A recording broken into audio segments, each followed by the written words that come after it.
power357radio.com. Every Saturday night from 9 to 11 p.m. It's the Late Night Lunchin', you dirty bitches. It's time to get your lunch on with the frat boys on power357radio.com. You dirty bitches. Slim, you lunch.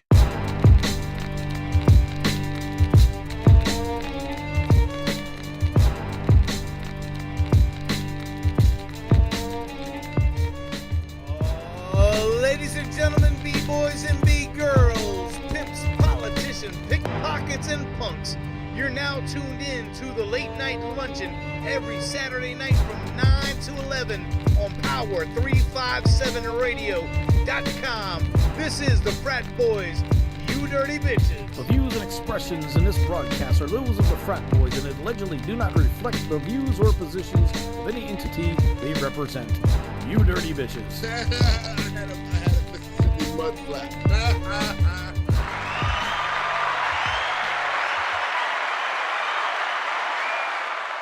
What up, everybody? Yeah. It's been a long, hard fucking week.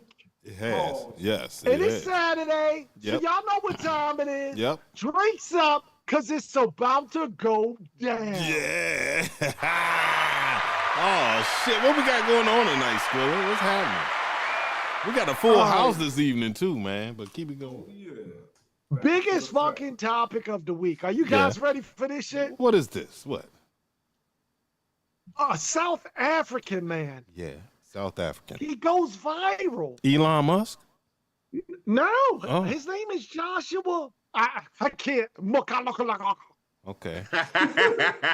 So, Joshua, he claims that Jesus spoke to him. And he went viral on TikTok. Turn me down.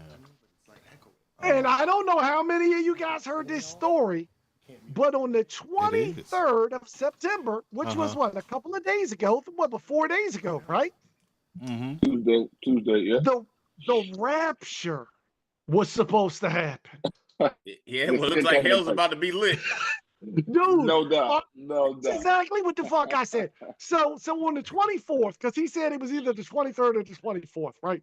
So I'm driving to work on the 25th, and I'm like, this is all the same motherfuckers that's always in traffic with me. Like, is all of DC going to hell? Damn. Wow. Well, if it does, I hope I'm in Baltimore City that day. Dude, you're actually in hell right now. The rapture happened 2 days ago, and God everybody damn. you see on Late Night Lunchin' is burning. Hey, so that means we've been in hell the whole time. I guess so, Slim. I guess we all fucked up, dog. Shit. You know, Does that go back to I mean, 2012 you all. with the Let's go. CERN and Yeah. we're all in assimilation now? I guess.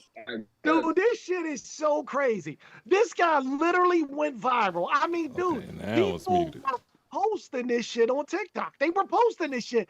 There was actually a group of people. If you go to YouTube and you look, you will see a group of people in Nigeria in the fucking woods waiting for Jesus to come and take them home. Wow. That's how they tricked niggas last time.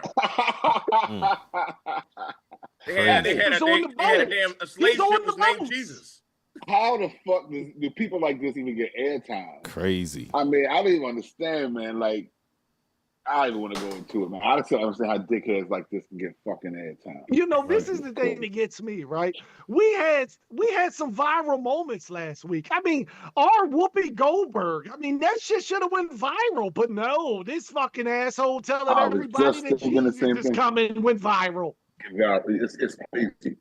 It's just, you know, maybe it's a certain keywords, Jesus. I don't know. I don't know. But that's just coming fucking through here, weird, isn't it? man. Well, That's we're gonna just fucking weird, man. we're gonna tag this shit with Jesus, and we're gonna blow Maybe the we fucking should, up, man. guys. Right.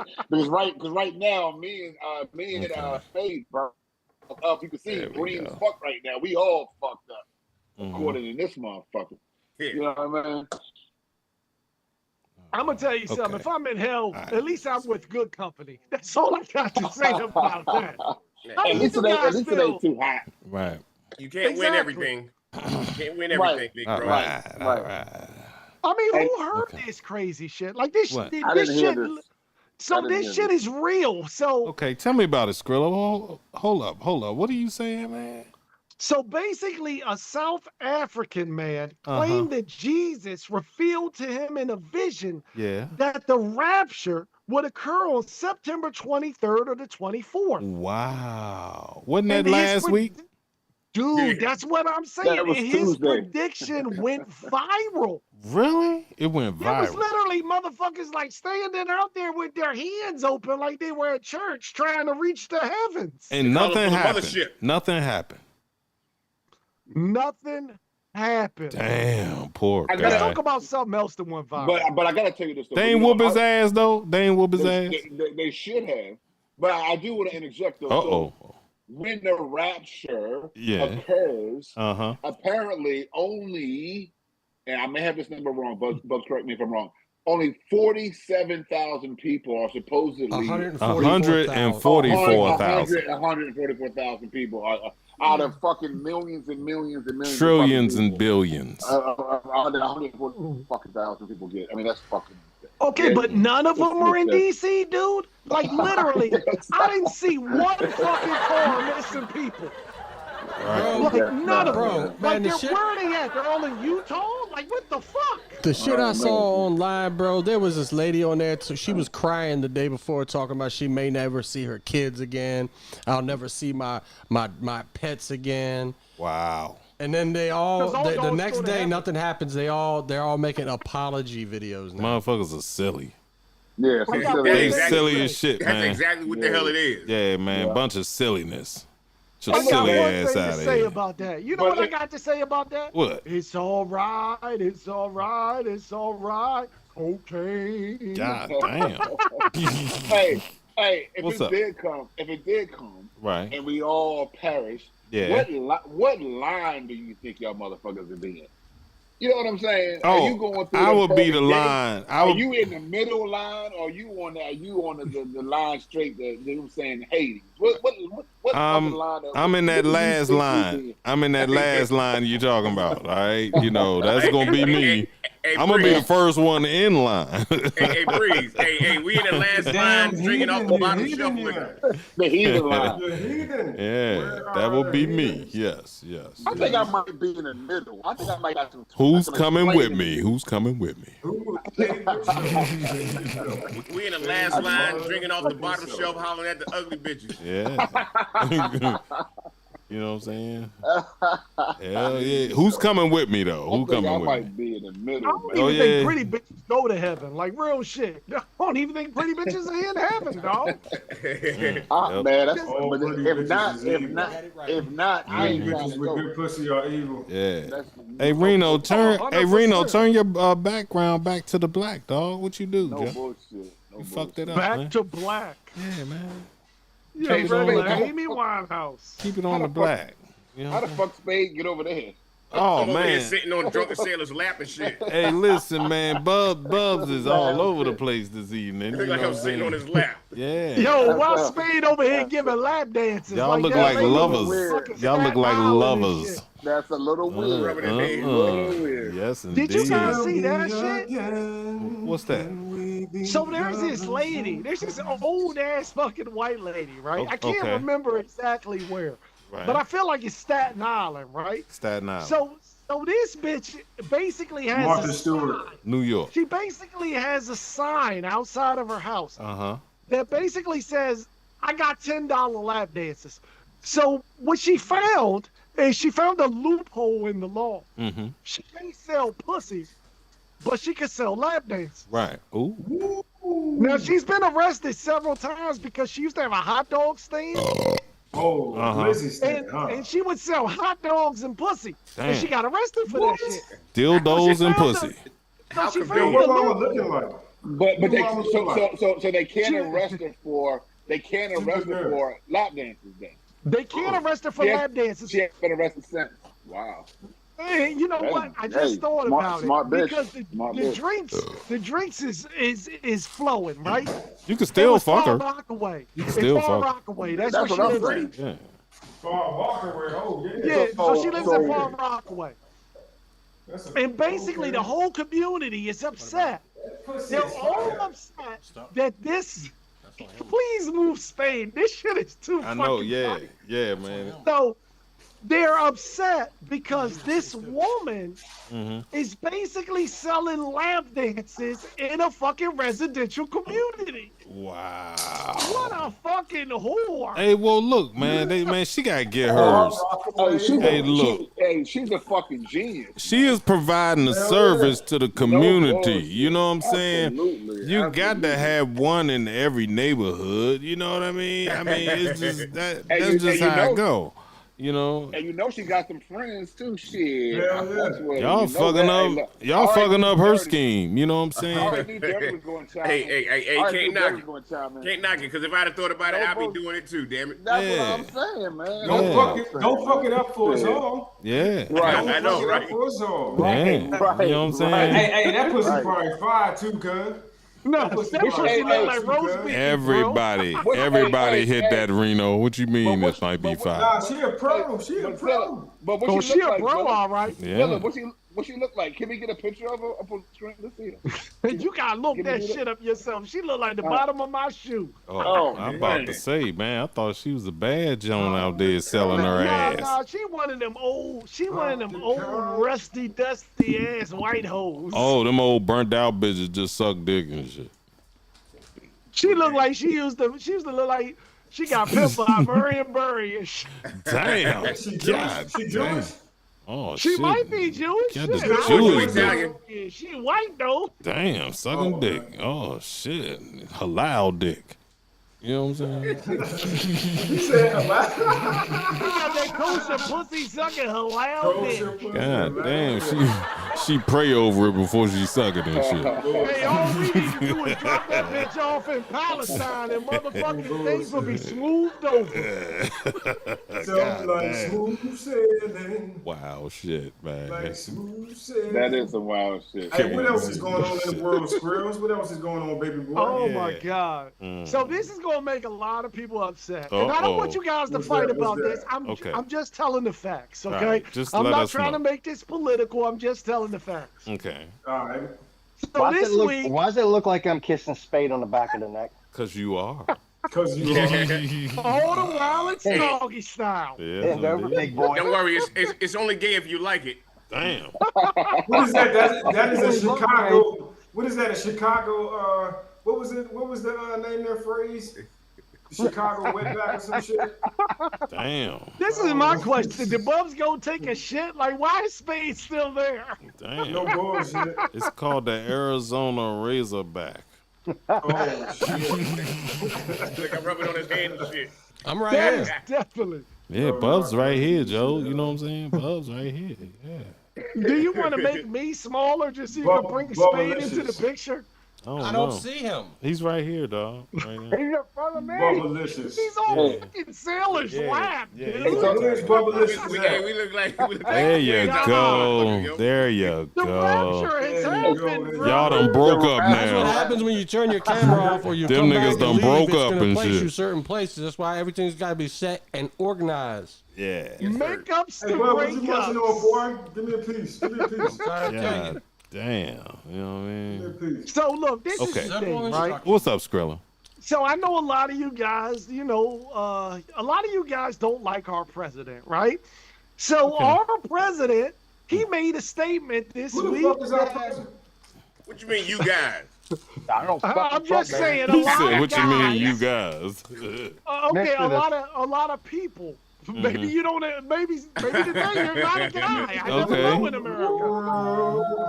But a lot of people don't like our president. So our president made a statement this week. What'd he that say? What'd he say? He said that he feels that Tylenol contributes to autism. Wow. Started on this Oh, one. shit. Tylenol? I don't want to go into too much. This is what I want to say. You mean the popular painkiller, Tylenol? the popular painkiller that? Look, this is the thing. I think for years Nobody we've all uses just, aspirin no more. They use Tylenol. I think for years we're all just taking things that are over the counter because over the counter must be safer than behind the counter, right? Yeah. For yourself, sir. So this year, or this week, we learned from the president that it could be contributing to autism. He didn't say it was. He said it could be, right? So in response, all of these white bitches on TikTok decided that they were going to fucking OD on Tylenol. OD on Tylenol?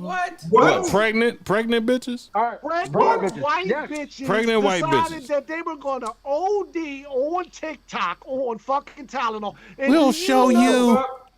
Really? We'll show you Donald You gonna Trump. fuck around and have a kid like radio. They're going to have a bunch of retarded babies running around. Do you know that one actually died? Say what? Say that again. Actually died. One actually died, yo? I think her and her fucking kid are dead. Yo. Damn. Looking like Rocky 30 Dennis. fucking Tylenol. He might be right, dog. He might be right. Gotta let the resident medical non-expert have a conversation here. All right, so let's go to Trump Sam might be over right, dog. The residential non-expert or whatever the fuck he called himself. Yeah. The death investigator. So let me say this out here real quick. Trump didn't say shit. It came from Harvard and it came from one other medical university. John Hopkins. John Hopkins. So this has been out. Johns Hopkins said that shit? In 2017, Tylenol came out and said, we don't recommend any pregnant women use any of our products. Damn. So with that being said, Not because of autism, though. No. Just because they don't. Well, they why? don't test Yeah, it's them. unsafe. There's no testing. But you know, like There's Dr. no- Oz said, any fucking medication you really shouldn't be taking unless if it's life-saving. You shouldn't be taking when you're fucking pregnant. He's like, you got a fever. Fevers are good. Let you have a fever. Being a woman that's had 2 kids, they tell you when you're pregnant, don't take Tylenol. Don't take shit. Don't take nothing. So let me explain something real quick from the medical side of things. Okay. Advil too. Aspirin. Same thing, aspirin. So Tylenol is very toxic. One bottle of 500 milligram Tylenol that you can go buy, or acetaminophen is, with the generic brand. Yeah. You can go to the store and buy one bottle, 500 milligrams, 30 tablets. That's a fatal dose. Here's the kicker. It doesn't kill you in a day. It doesn't kill you in 2 days. No, it just fucks your organs up and shit. It kills you in 3 weeks. 3 weeks. The worst death you could possibly have if you. So how did this white bitch But die? who's gonna take a whole fucking bottle of Tylenol in one shot though? Didn't this white bitch die in a couple of days? What happened? 30, yeah. Besides these fuckers. 30 pills. 30 pills of Tylenol will kill you. Not today, and 3 weeks from now, because the liver failure. What happens is, this is a common thing. Little old white girls that get upset, they get in their feels, they want to try to commit suicide. They're like, well, they're not really serious, so we're just going to do like a fake attempt. They take Tylenol or Tylenol with Benadryl, which is the sleeping pill, like the night pill, the type shit. All right. They'll take 30 pills, 15,000 milligrams. They wake up the next morning, they realize, oh shit, it didn't do anything to me. Okay, I'm going to go about my life. And then 3 or 4 days later, they're in liver failure and they die 2 weeks later, or they need a new liver.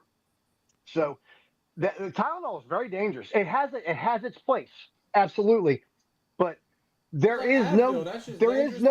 So do you think the study is right? Do you think it's right?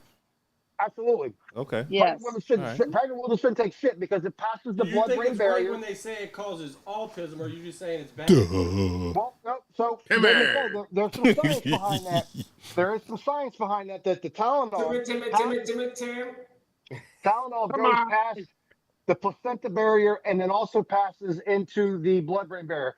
For this venue here, it would be a lot of very big words and a long time to explain it. But basically what happens is Tylenol causes toxicity. Glutathione or something. It's a big long word. I gotta look at it to actually pronounce it. But what it does is it causes this depletion in the brain, and then now your body can't fight toxicity, and then it causes liver failure. Well, imagine taking 15,000 milligrams as a dose. Even if you took 250 milligrams, which is a normal dose, now you're giving that to an infant, and it goes literally. So the dosage of the adult is in the blood for a therapeutic thing, and now all of a sudden that's going through the cord, into the placenta, into the baby's brain with an adult dose. You know the crazy thing about this. So Jim Carrey acetaminophen since the 18. But listen to this. Jim Carrey and Jenny McCarthy have been saying this since like fucking 2010, 2015. Yeah, so what? They got retarded kids? People have been taking it since the 1800s, the mid 1800s, and autism has had a spike in what, the last 30 years? No, because this is. I so don't hold on. So hold up. Jim Carrey got retarded kids? Look at him. What do you expect? Let's go to Ethel. And then I'm going to build on this. Go ahead, Ethel. How you expect I pretty much think that the medication in the 1800s is completely different than what we take today.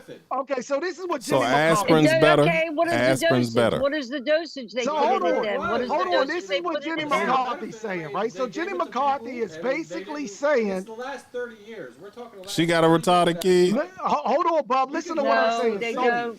So what the fuck they talking about it for? I think Jenny McCarthy has a kid I guess with they're autism. interested. Oh, okay.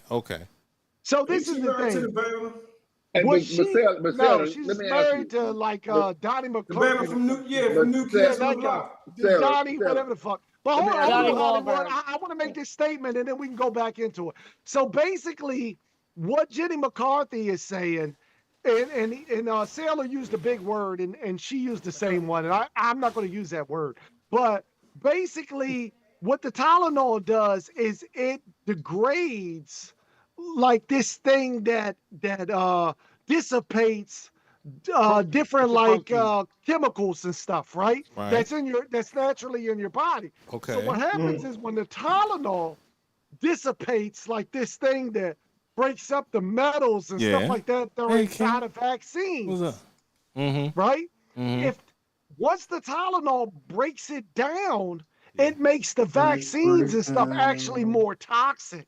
Right. It has to do with vaccines too. It has to do with vaccines too. Really? Yes. Wow. So it's actually a combination, and that's why this hasn't been going on since the 1930s. So the Tylenol. So hold up, the Tylenol is mixing with the vaccines. Yes. And causing the Tylenol is breaking down something in the body that fights the vaccine. Okay, now who said this, man? Harvard and Johns Hopkins said this?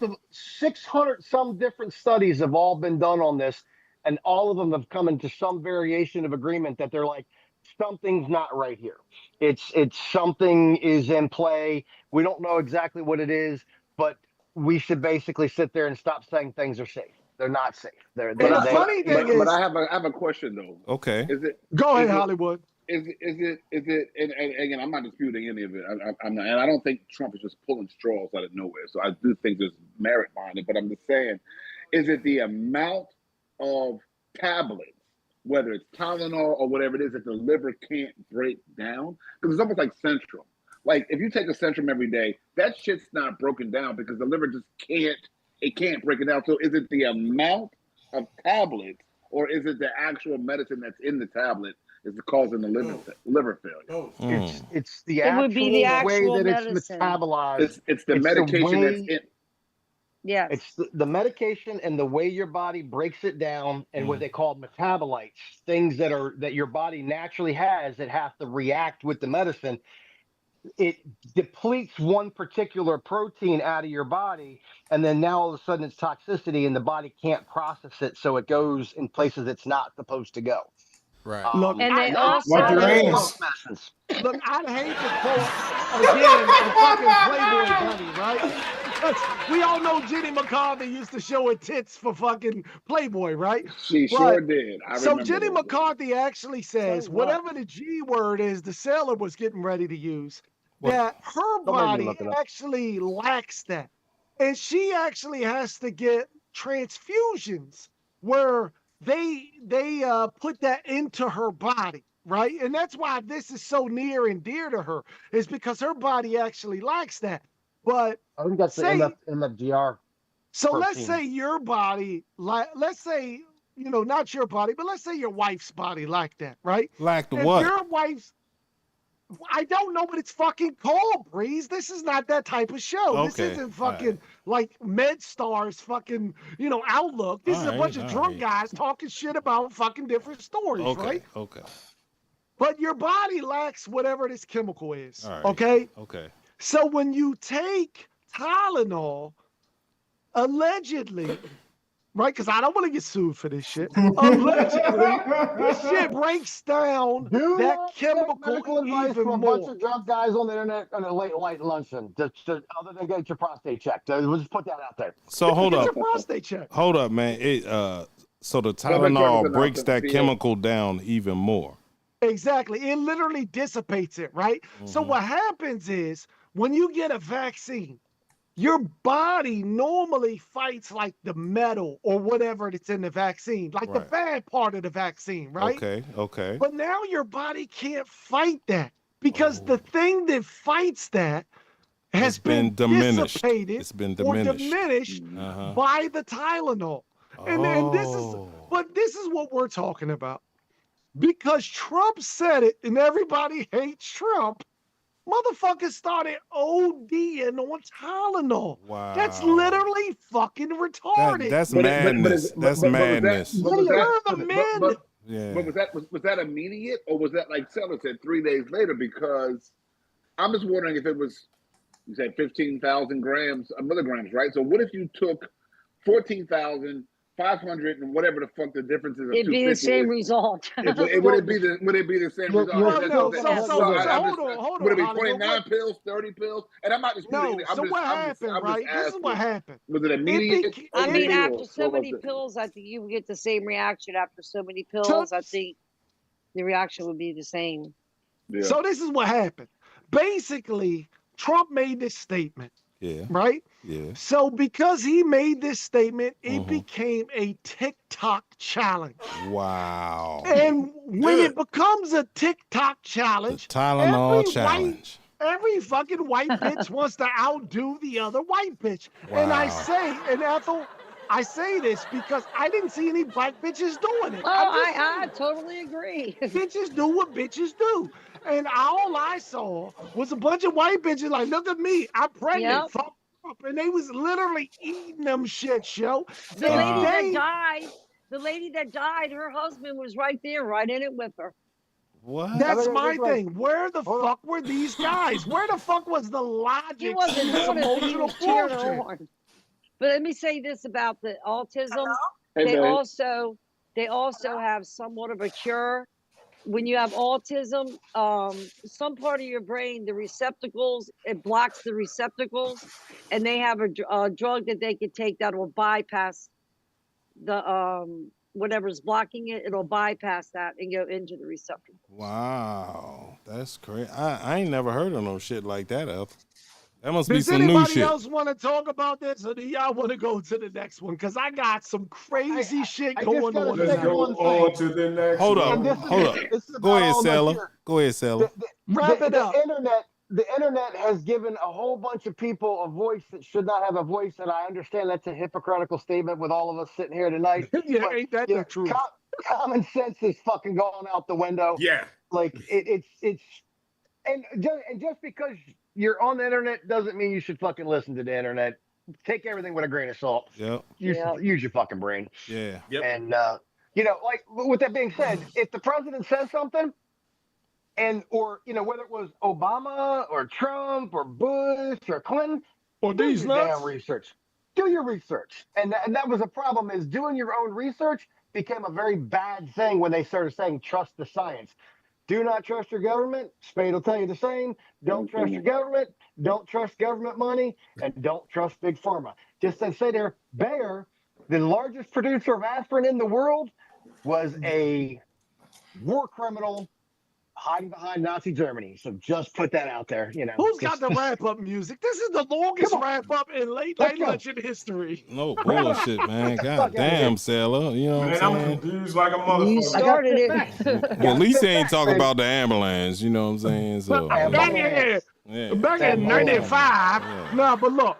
What's up? So check this out. What's this crazy shit? Kind of crazy. Yeah, what's this crazy shit, Skrilla? So a middle school science project tested ice from 5 fast food restaurants, Ice. right? And I say restaurants, loosely. Okay. Wendy's, And Burger King, McDonald's, It doesn't E. coli. It doesn't tell you that. Oh, I ain't got all that information. What the fuck I look like? The I'm encyclopedia. just saying. I'm just naming them off, man. I'm just calling them They off. found out Yeah. that 70% of the ice that motherfuckers is putting into their cups had more bacteria than the toilet water in the same restaurant. God damn, young. God damn. That's the reason the ice cream machine's always broken at McDonald's. Oh my Ice God. machines are nasty. Oh, You're a plumber, right, that's Sterling? You ever disgusting. worked on an ice machine? You ever worked on one? Them shit's nasty. They're fucking nasty. Nasty. What, it's got mold in it or something? It's Yo, nasty. everything you can imagine. Fucking. Dog, I used to work in a restaurant. God damn, dog. See, now I don't want to eat out Probably no more. Legionnaires and some more shit. I don't want to eat out no more. I used to dog. be a cook. I hate that. Favorite, you can't eat at everybody's house. That whole favorite little thing on the internet where you go, you can't eat at everybody's house. You know, with people doing stupid shit in the kitchen. What about Like, what about Ruth Chris Steakhouse? What about it? You know, there's some McDonald's, Wendy's. It's a Burger King. restaurant. Yeah. Yeah, you know it's I the most. worked in You know many it's the popular restaurants. 5. You know it's the top 5 fast food joints. Oh, Mike. Oh yeah. Where'd you go, Mike? Come back. We lost him. Popeyes, Burger King. Look, I don't know what the fuck just happened there, but look, What? this is my thing, right? So I would I don't eat say, any of that shit anymore. so I would say that's where like the African people actually trump us, right? Where? Because it was like, it's funny when my wife doesn't use ice. Mm-hmm.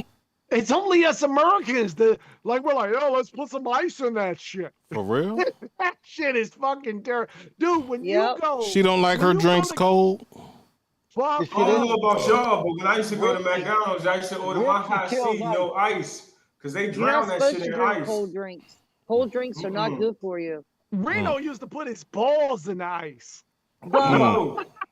Nah, that was God corny. damn, That was Reno. corny. That was a nice try though, but that was corny. You's a nasty But no. motherfucker, Reno.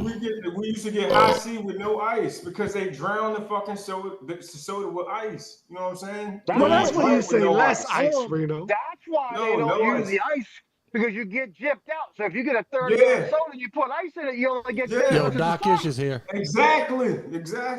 Wow. And the What? drinks they're already cold coming out of the fountain. I used to work at McDonald's. They're Oh, already shit. cold enough. Nasty but shit. in Kenya, they're not cold. You know what I'm saying? But they don't do Yeah, 'cause ice that's hot ass because Africa.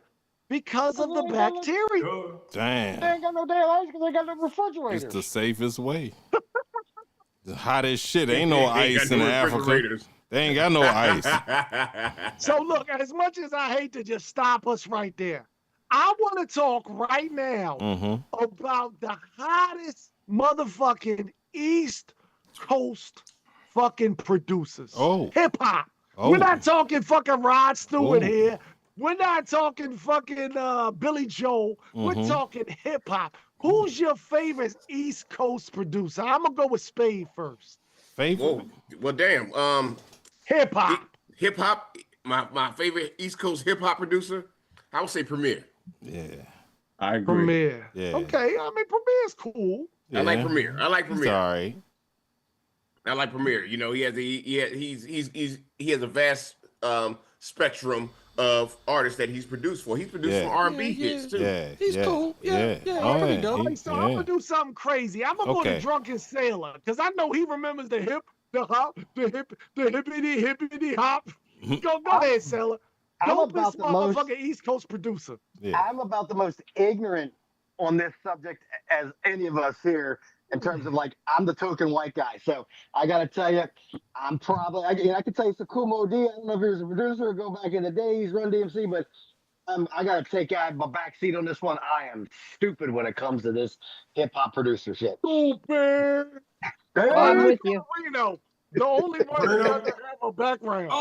Oh, you know who I'm gonna go to? I'm gonna go to my man out of fucking New York, Teddy motherfucking That Riley. microphone's not working. Check, baby, check one. Can y'all hear me?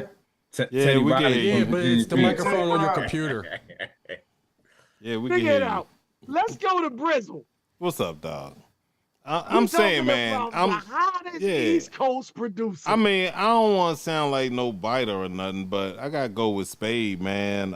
Premier's always been my favorite, Joe. You know what I'm saying? As far as hip hop, he's always been my favorite, but I do have others. I do have others that I really like. You know what I'm saying? But my favorite give me your number 2. Give me your number 2 since we said Premier already. So throw another one in there. Oh, my number 2. I'm saying my number 2 would probably be like Pete Rock. Oh, damn. I didn't even think about him. Yeah. Damn, that's a good one. He's a man. Yeah. Man, we got so many. Like Ethel, do you have a favorite East Coast producer? Don't know any. All right, I'm you're like 87. So. Fucking Billy Joel or some shit. I got it. George Michael and shit. I mean, you could give me an A, B, or C, and I can pick one. Rod Stewart. All right, Ethel, what rap? We're not talking fucking Rocket Man. What's your favorite rap song? Ethel. What's your favorite rap song, Ethel? California Love. California Love. That's Dr. Dre, but that's West Coast. California my favorite East Coast. Yeah. Well, what's your favorite East Coast? I thought Tupac was East Coast. No? No.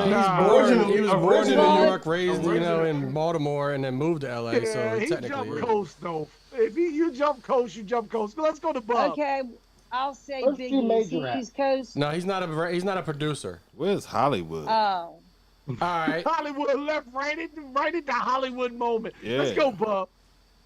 The Resurrector, Wu-Tang, the Abbott, Robert Diggs. Oh yeah, I like him too.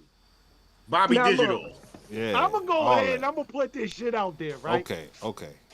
I'm gonna say I get what you guys are saying. You guys are talking about like a lot of innovators, right? Yeah. But when I'm talking about East Coast hip hop, and I'm talking about a motherfucker that's banging in them streets, I'm talking about Doc fucking Ish. Doc Ish. If you don't know, you better ask somebody, motherfucker. Yes. I remember Doc Ish. Hell yeah. You know what I'm Did saying? anybody? My God. Yeah, and guess what? We got him on the we got him on the show. You know what I'm saying? Oh my What's God. up? What's up, Doc? What's up, everybody? What's up, Doc? What's going on? Yeah. Peace. Doc Ish is in the building. It's the rapture, yo. I feel like I'm in heaven right now because if Doc Ish is here, this must be heaven. Yeah. Great to meet you there, sir. No bullshit, man. Damn. Didn't you do some Eminem shit? Yeah. Oh, that's our most notable for Eminem's comeback single, "We Made You." Wow. Well, then I'll have to say he's my favorite. Who, Eminem? No, Doc Ish. Oh, Doc Ish. Doc Ish is my favorite. Oh, Thank there you, you go. There you go. Yeah. So Doc, I hate to do this to you. There's no way like Just Blaze or DJ Premier. I have to put them way over me because all the stuff that they've done, all the accolades and I love those guys. You know what I mean? I feel you, man. But look, this is the thing. When the fucking conversation comes up, your man's gotta put you on, Slim. I'm just saying. Yeah. Go. I'm always saying Doc Ish, I hate to do this to you because I know you've been through this shit 1,000 times, man. But how the fuck did the We Made You record happen? Yeah. The story grows legs and it keeps changing. But it's like a myth, right? Yeah, it's crazy because when I originally did the record, I had Outkast in mind. So like I was trying to get the record. Now keep in mind, the record you hear now is not the same record that it would have been for Outkast. So like I was thinking like Sleepy Brown on the hook, and you know what I mean, and Outkast, because it was just like a different kind of beat. So, so my man Olove, he was down in Atlanta, and he was shopping it. He was supposed to meet with Outkast in the studio, and he was like, "Yo, I haven't been able to get with him yet, but I got Bizarre in the studio with me now. What you think about him jumping on it?" And I was like, well, Bizarre from D12, he is kind of crazy, and it is a different kind of like, not your typical what they would call boom bap today, but like not your typical Doc Ish beat. So I was like, go ahead. go ahead. Let's let's give it a shot. So so like I think maybe like a day went by, and then Bazaar hits me and he's like, "Yo, I finished. Check your inbox." So I was out, and I ran back to the studio, and I pulled up the file late that night after the event. I was at an event, and I'm listening to it, and I'm like, "Yo, this shit is hard as hell." But it was like so nasty. It was so bizarre. You know what I mean? Like Yeah. Bizarre's cussing crazy. and just fucking midgets on the bed upside down with lesbians watching them. Like he just had to literally say like everything possible that the radio would never play. So so I talked to him the next day, and I was like, "Yo, this is dope, but this could be a radio record. Let's think bigger. You know what I mean? Like, let's." So he said, "No, you're right." He said, "You know what I'm gonna do? When I get back to Detroit, because he was in Atlanta, when I get back to Detroit, I'll re-record it." I was like, "All right, cool." So he gets back to Detroit. I don't really hear anything. And then like maybe like a week, maybe less later, Bizarre calls me and he's like, "Yo, Doc, Marshall wants the record." And I'm like, "Fuck out of here." So I hung up because I had already had like a lot of communication with him. And Right, you didn't even believe that shit. You nah, were like, nah. He jokes. He jokes a lot. He jokes a lot. So Okay. like his demeanor, like his character, he's always like cracking jokes. You know what I mean? Like you don't know when to believe. And I found that out early on. So so I hung up. I went back to my session, and so he calls me back like, "Yo, you really hung up on me." Like, "Yo, nah, seriously, like Marshall wants the record." I'm like, "Dude, whatever, click." So so after that, there was this kid Gambino. He's from Hartford, and he is Bizarre's cousin, and he was in the studio with Bizarre. Okay. So he calls and he's like, "Yo, I got Gam on the phone." He's like, "Talk to Gam." So so Gambino was like, "Yo, Doc, da, da, da." I was like, "Oh, yo, what up? Yo, you up there?" He's like, "Yeah." He's like, "Yo, listen, it's real. Like listen to," and they're in the studio. So he's like, "Yo, listen to the background." And he just put the phone down. And it was just crazy because I hear all this, and I can't really hear what's going on, but like I hear like, people arguing and talking about certain things. And he was like, "Nah, seriously, like, yo, they want the record. They want, like, Marshall wants the record right now." And I was like, "Damn, dude." Like that's when it like kind of like started to hit me. And he was like, "Yo, they're about to call you. They're about to call you." And I was like, "Yo," and I'm in the middle of a session, and it's like I'm trying to focus. Like I got ADD, so I'm like trying to focus on the session. Me too, bro. And this shit just threw me completely off.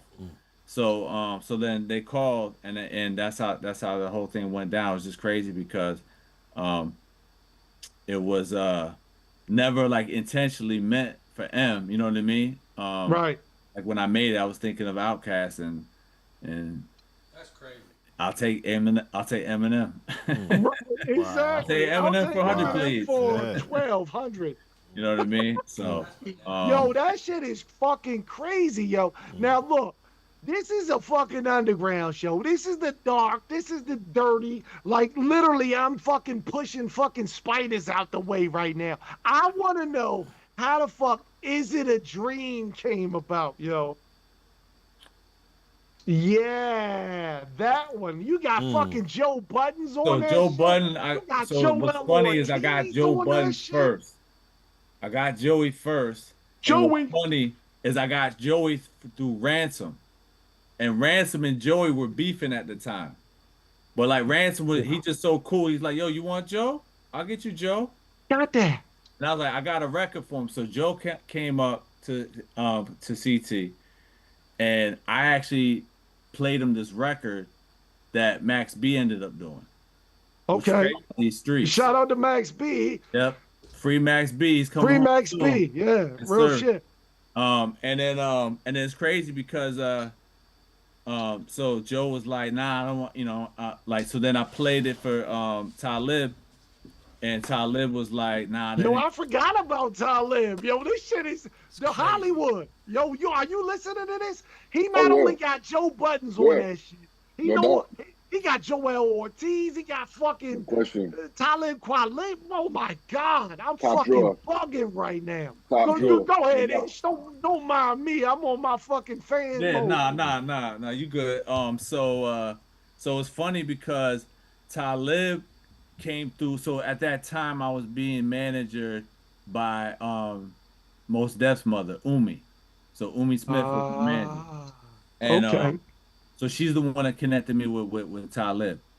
And so when Talib was like he deaded the beat, it was kind of like a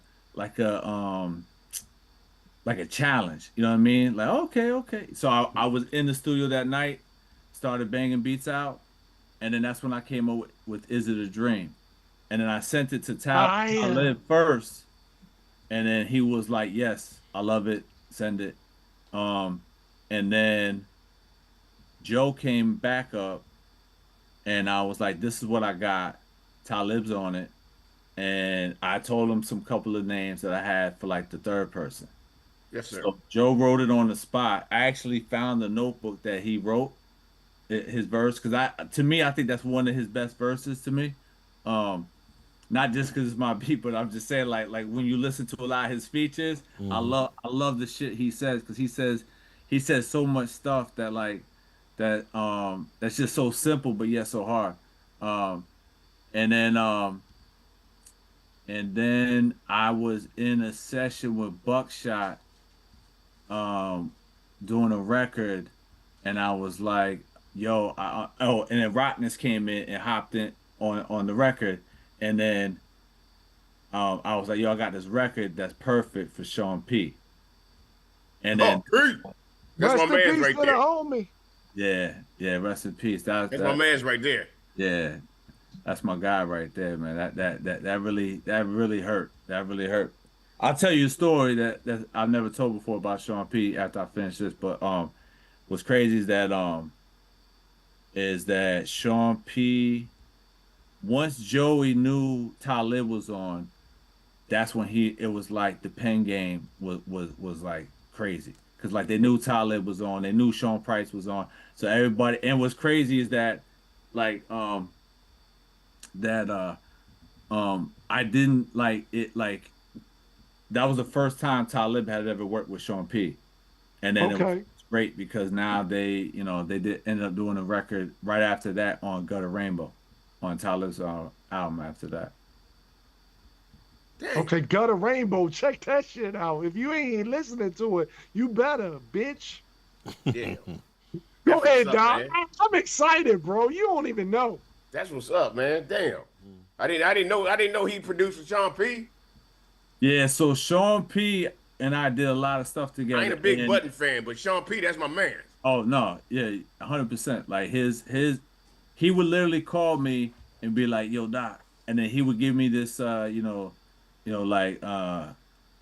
would give, how he does those things with like, motherfuckers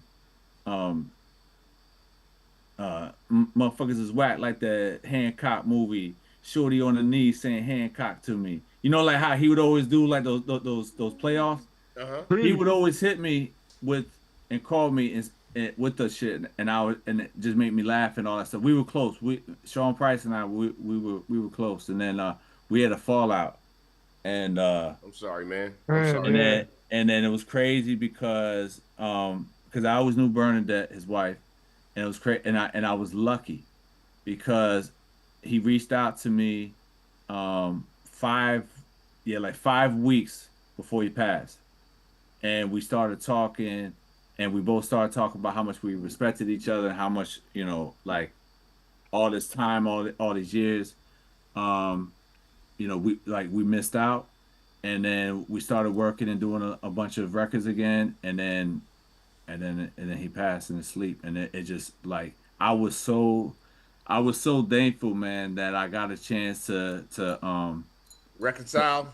Yeah, man. That man. was, if he had gone, and that that shit would have ripped me up, man. Because Sean is like, you were able to actually he's one of the funniest dudes ever. Beforehand? He's one of the funny, like, yo, you would love. I don't know if anybody in the room has ever met or chilled with Sean P. Nah, I never have. Like you were blessed, bro. Like we never hung out with Sean. It was like watching a comedy show. Like he would just literally like grab the whole room and like he would talk and stuff like that, and he would tell stories about how he tried out for this role and that role, and like he could never get a TV show role. You know what I mean? And then after they would cut, and he would be talking backstage. They would be like, "Yo, why don't you do this? Like, act like this, like, oh, you know what I mean?" And he would sit there and be like, "Dude, I couldn't even get the fucking job on Oz with my foot against the wall, with the guys walking past getting sliced up. I couldn't even get that job." You know what I mean? Just an amazing dude, man. Like a huge loss as to the world and especially to hip hop, man. Like yes, sir. His bars were. Yeah, man. Amazing, man. That's my gym. That's my gym music right there. I got a question too, man. Hey, no doubt. Listen, man, I do have a question, man. You work with so many just talented artists and so many just artists from different spectrums and different generations of hip hop. I like to know how it was working with G-Rap because I'm an old dude, man. I mean, Cool G-Rap, old dudes up in man. So, Cool G-Rap. What was his work ethic in the booth? Because for me, he's the first lyrical lord that I remember. Like he and Kane, and I'm talking about with bars. Before Nas, before people had like, G-Rap and Kane were like the ones that really took and Rakim really took the lyrics, really took the lyrics like to a different level. So what was G-Rap's work ethic, man? So Hollywood, even still. So like when I did First Treatment, I used to use G-Rap as like, I told G-Rap, I said, look, man, if anybody asks you, are you on this record? You on this record with Doc? Just keep saying yeah, because every single time, because I was doing a lot of work with G-Rap, and I noticed every time his name came up, they would be like, yo, is G-Rap gonna be on this? Because they knew that the Penguin had to go up. So I just was like, yeah, he's gonna be on this record too. Almost the same thing with Talib, right? Same thing.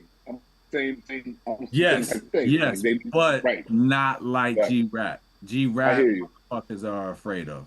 They're afraid of G-Rap. And the thing about it is that the man he didn't plateau, nor did he go down. He just kept going up and up and up with his rap. You know what I mean? Like, so everybody's still like, even to this day, to this day. That's what I'm saying. Like to this day, everybody is if he's gonna get on a record with you, they know they have they know they have to get suited up and be like, all right.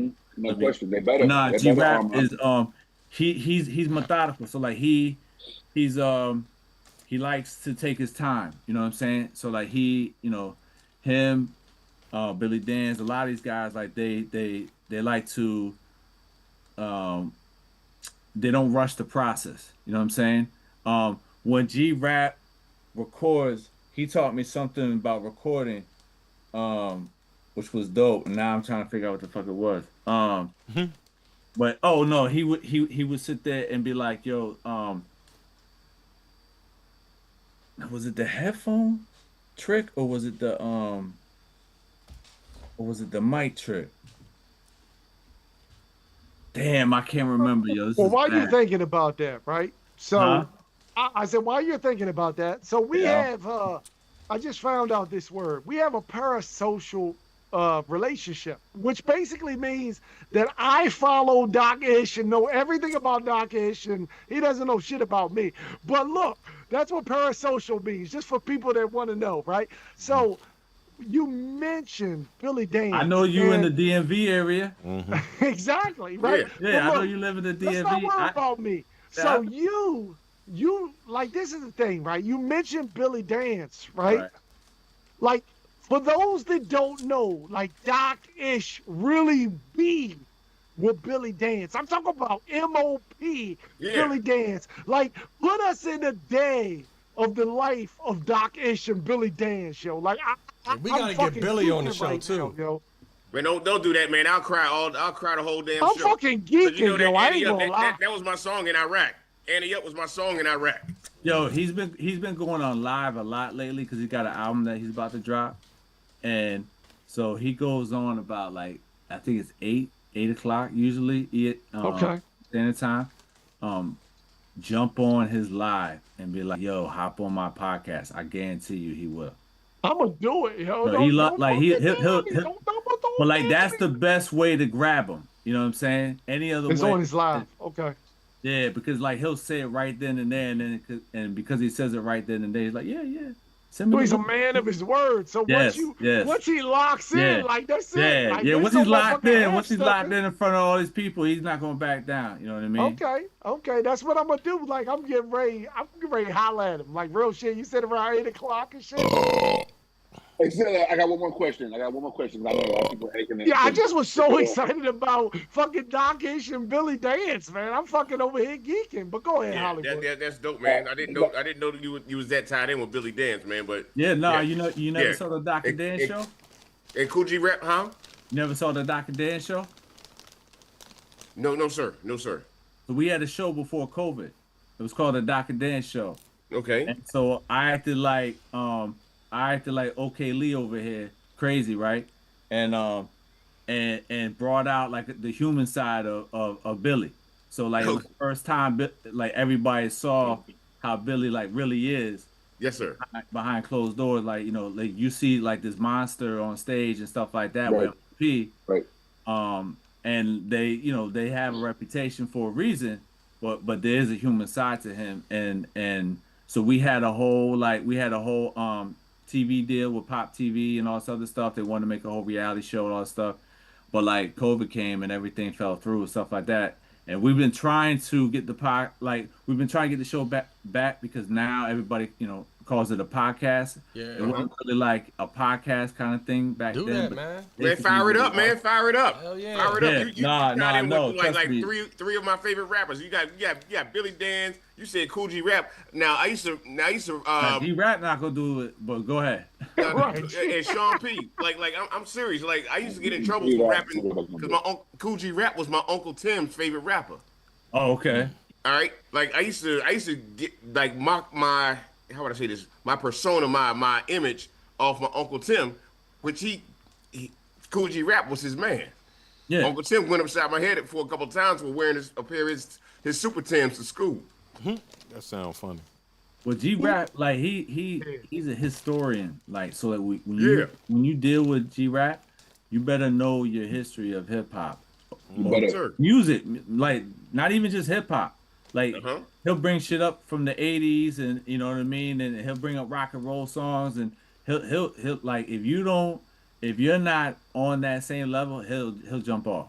G-Rap don't want it with me, man. I'm on that same level on everything. Damn, man. I'm in these 80s, like right whatever. Here, I'm ready to talk that shit. Because I'm actually like, you gotta think this about shit it. like sober me up, man.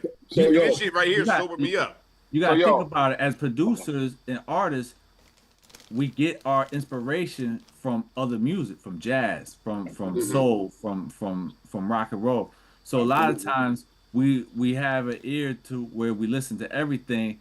It drives our women crazy because they want to listen to certain channels or like new stuff, and we're listening to whatever we want to listen to. You know what I mean? Exactly, yacht rock. That's what I listen to. Yeah. So I do got a question, man, and you're right. I mean, like G-Rap, man, a lot of people don't give him the credit for being the storyteller that he is. Like everyone used to talk about how Biggie, you could see the imagery of his rhymes if there was no video to it, like with Biggie rhyme. And like the same, I always think back to Ill Street Blues, even though it did have a video, but the streets of New York and all these different jams that he used to have, like you can literally see Road to the Riches and all of these jams that he and Polo had, rest in peace.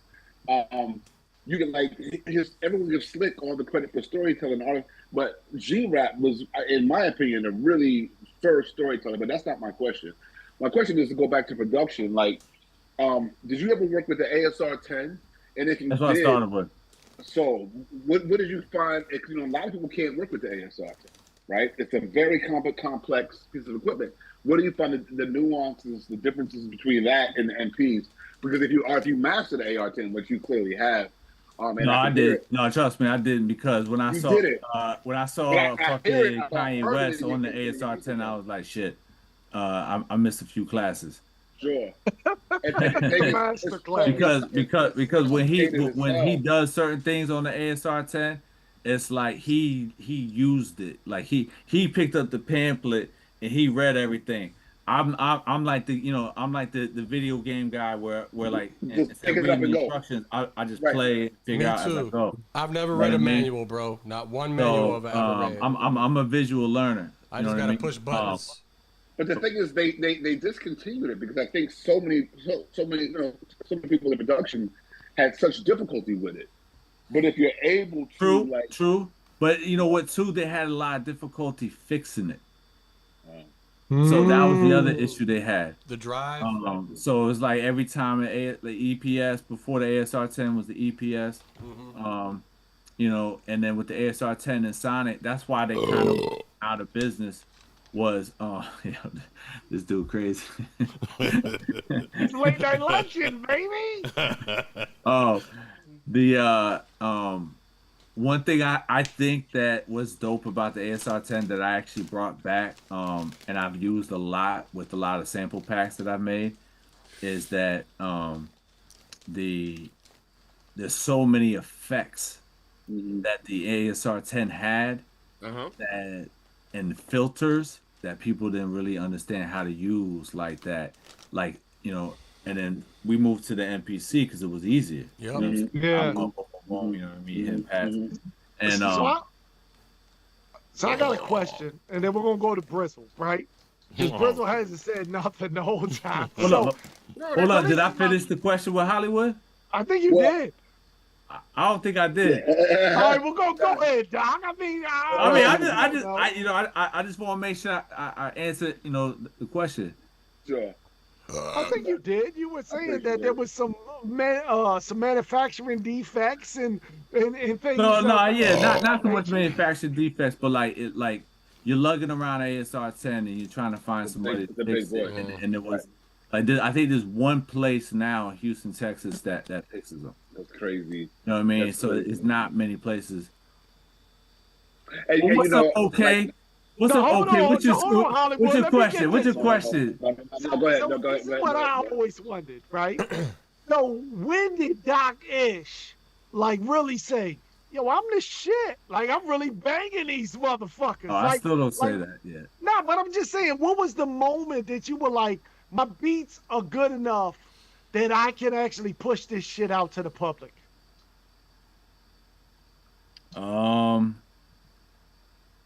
Like, what was your inspiration? It's hard because like I played sports my whole life, so like I'm a competitive person, so I'm always competing against myself. Yep, you versus you. So it's like, you know, you even like you never good enough. You know what I'm saying? Like you can always be better. Like you can always, like I look at myself now as a producer, maybe not right this second because I've been building the music and arts academy and stuff like that. We're definitely gonna talk about later. Okay. But because that's one of the things I've been mainly focused on and passionate about for years. But like I would say within the last 2 years as a producer, I think that my skills, I think now are better than even back then. You know what I mean? Okay. Yes, so it's sir. like I think, you know, you get better and better. There's people that fall off to certain people, you know, but like as you learn, I fell off. you know what I mean? And I started dabbling into, and I always been like that. You know, I get bored. I get bored real quick. You know what I mean? You said you got ADD, so right. You're easily distracted, man. But right. I commend you for what you're doing, man. And it's always it's like if you ain't growing, you're dying. Okay, right. so and dead. Huh? I said I must be dead. You always challenging yourself. You're an athlete. You can always do one more rep. You can always do. You try to go into the gym and do one more push-up that you did yesterday, and that's what you try. That's what keeps you how would I say this? So relevant with your longevity in the game. So one thing that really changed during COVID, because like the clock stopped, right? And everything slowed down. Yeah. So it's crazy. Time froze. that's when I started getting into being more of a musical person. And then as I started learning and getting better with it, then I was like, oh shit, I could take this piece that I just made, speed it up, chop it up, and turn it into my own sample. And I don't have to worry about sample plans. I don't have to do this. I don't have to do that. Right.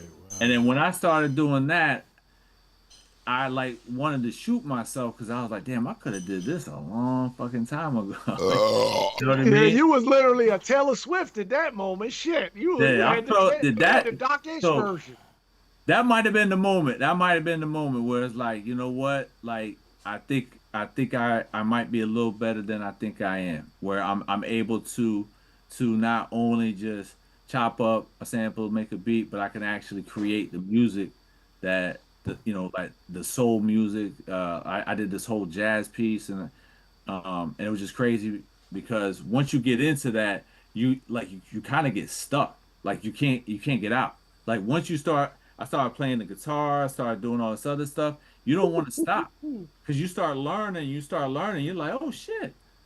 Like, yo, can I get to a wedding one day and maybe, freak everybody out and play, and play a song? Because I come from a family. Doc Ish is playing the ukulele. Yeah, right. Yo, what's funny is I did that for one of the records. What the hell is it called? BED. It's called BED. Okay. And we actually used the ukulele. And I had to learn because I sampled it, chopped it up, sampled it. I had to learn how to play it for the video. That's dope. But I come from a family of musicians. My aunt's a singer, my uncle's a drummer. You know what I mean? My mother's boyfriend's jazz musician. So it's like I'm surrounded by people that can play. So they kind of and they play to this day. Like they still perform to this day. So it kind of like pushes me, you know what I mean, to where it's like, I could do more than just chop up and Yeah. You know what I mean? But but don't get it twisted. I do love the art of taking a masterpiece that somebody else made and creating and making it. So Doc, I play the bass guitar. I play the 4-string, 5-string, and the upright. All right. My favorite song to play. What's that? On the 5-string. Well, my favorite song to play on the bass, on any instrument, or any of the instruments. It's Southern Playalistic Cadillac Music. Oh, okay. Yep. That whole bass line it's just like feel like I'm fucking traveling through space, man. Hey Doc, yo, I thought it would be Don't Sweat the Technique. That bass line on that. Hey Doc. What's up? Yo, this Bubs, man. Yo, have you ever worked with any computer-based production software? Yeah, I did. I messed with it because I got paid to mess with it. And I did a song for Billy because he said he's a bad man, Billy Dance. And the dude sounded just like somebody from the Four Tops. And Doc and Billy was like, Doc, that's it. And so it was cool to mess with it, but like what was it? What was it? What was the software that you were using? Oh no, we didn't put it out yet. No, I'm talking about like a production software like Fruity Loops, Reason, things like that. Have you ever used any of those computer-based softwares? Oh, my bad. I thought you meant AI. No, he wasn't talking like Suna or whatever. No, I was talking about DAWs, the digital audio workstation. I have to use everything. I've never used Fruity Loops in my life. I've watched producers make beats, amazing beats, quick as hell, like 10, 15 Ninth minutes. Wonder, I think he's the king of the fucking FL Studio. Ninth What's Wonder. that? I think Ninth Wonder is the king of the FL Studio for real. Yeah. There's a lot. He's good too with the native one. What's the native one? Shit, I forgot the name. But like Cubase. No, not Cubase. No, what is that Reason? So like I use Ableton. So I use Ableton Live. I teach live with my academy. I teach Logic because Logic is one of those where you can make a beat and you can also record. So a lot of times you have to a lot of these kids, they don't have the money and stuff like that. So you gotta like use equipment that could be multi-purpose. You know what I mean? Yeah. Logic is Mac, right? Correct. Logic is Mac. Okay. So everything I use is Mac. I got you. I don't think I've used PC since like 06 or 05. Okay. But yeah, so basically to answer your question, Bubs, like I've touched and probably taught everything, but FL Studio. I've never had the time, you know what I mean, to like, you know, and I'm not, unfortunately I'm not a click person. Like I have to like my body has to move, you know what I mean? Like I don't know how these guys can sit there and like, you know, I just like I have to, you know what I mean? Like I have to move somehow, some way with the beat. You know what I mean? Brizzle's a FL motherfucking warlord and shit. I guess. I moved to FL. Back in the day, I had to sell my MP, you know, to buy some Christmas gifts for the kids, man. And I just moved to FL, got a free copy of that joint. And I'm using it now, you know what I'm saying? I got the Serato sample in there and all that. You know what I'm saying? It's pretty dope. Yep. I definitely use that. I started with the... I love that plugin. Yeah, I started with the SP12 and then moved on to the MP, but you know, I love the MP. That's my favorite. And that's what's crazy is that what people are doing now with the live and anything really, but it's easier to do it in live, is the same shit. When we talk about like, yo, why did these beats come out so gritty? Why they hit so hard?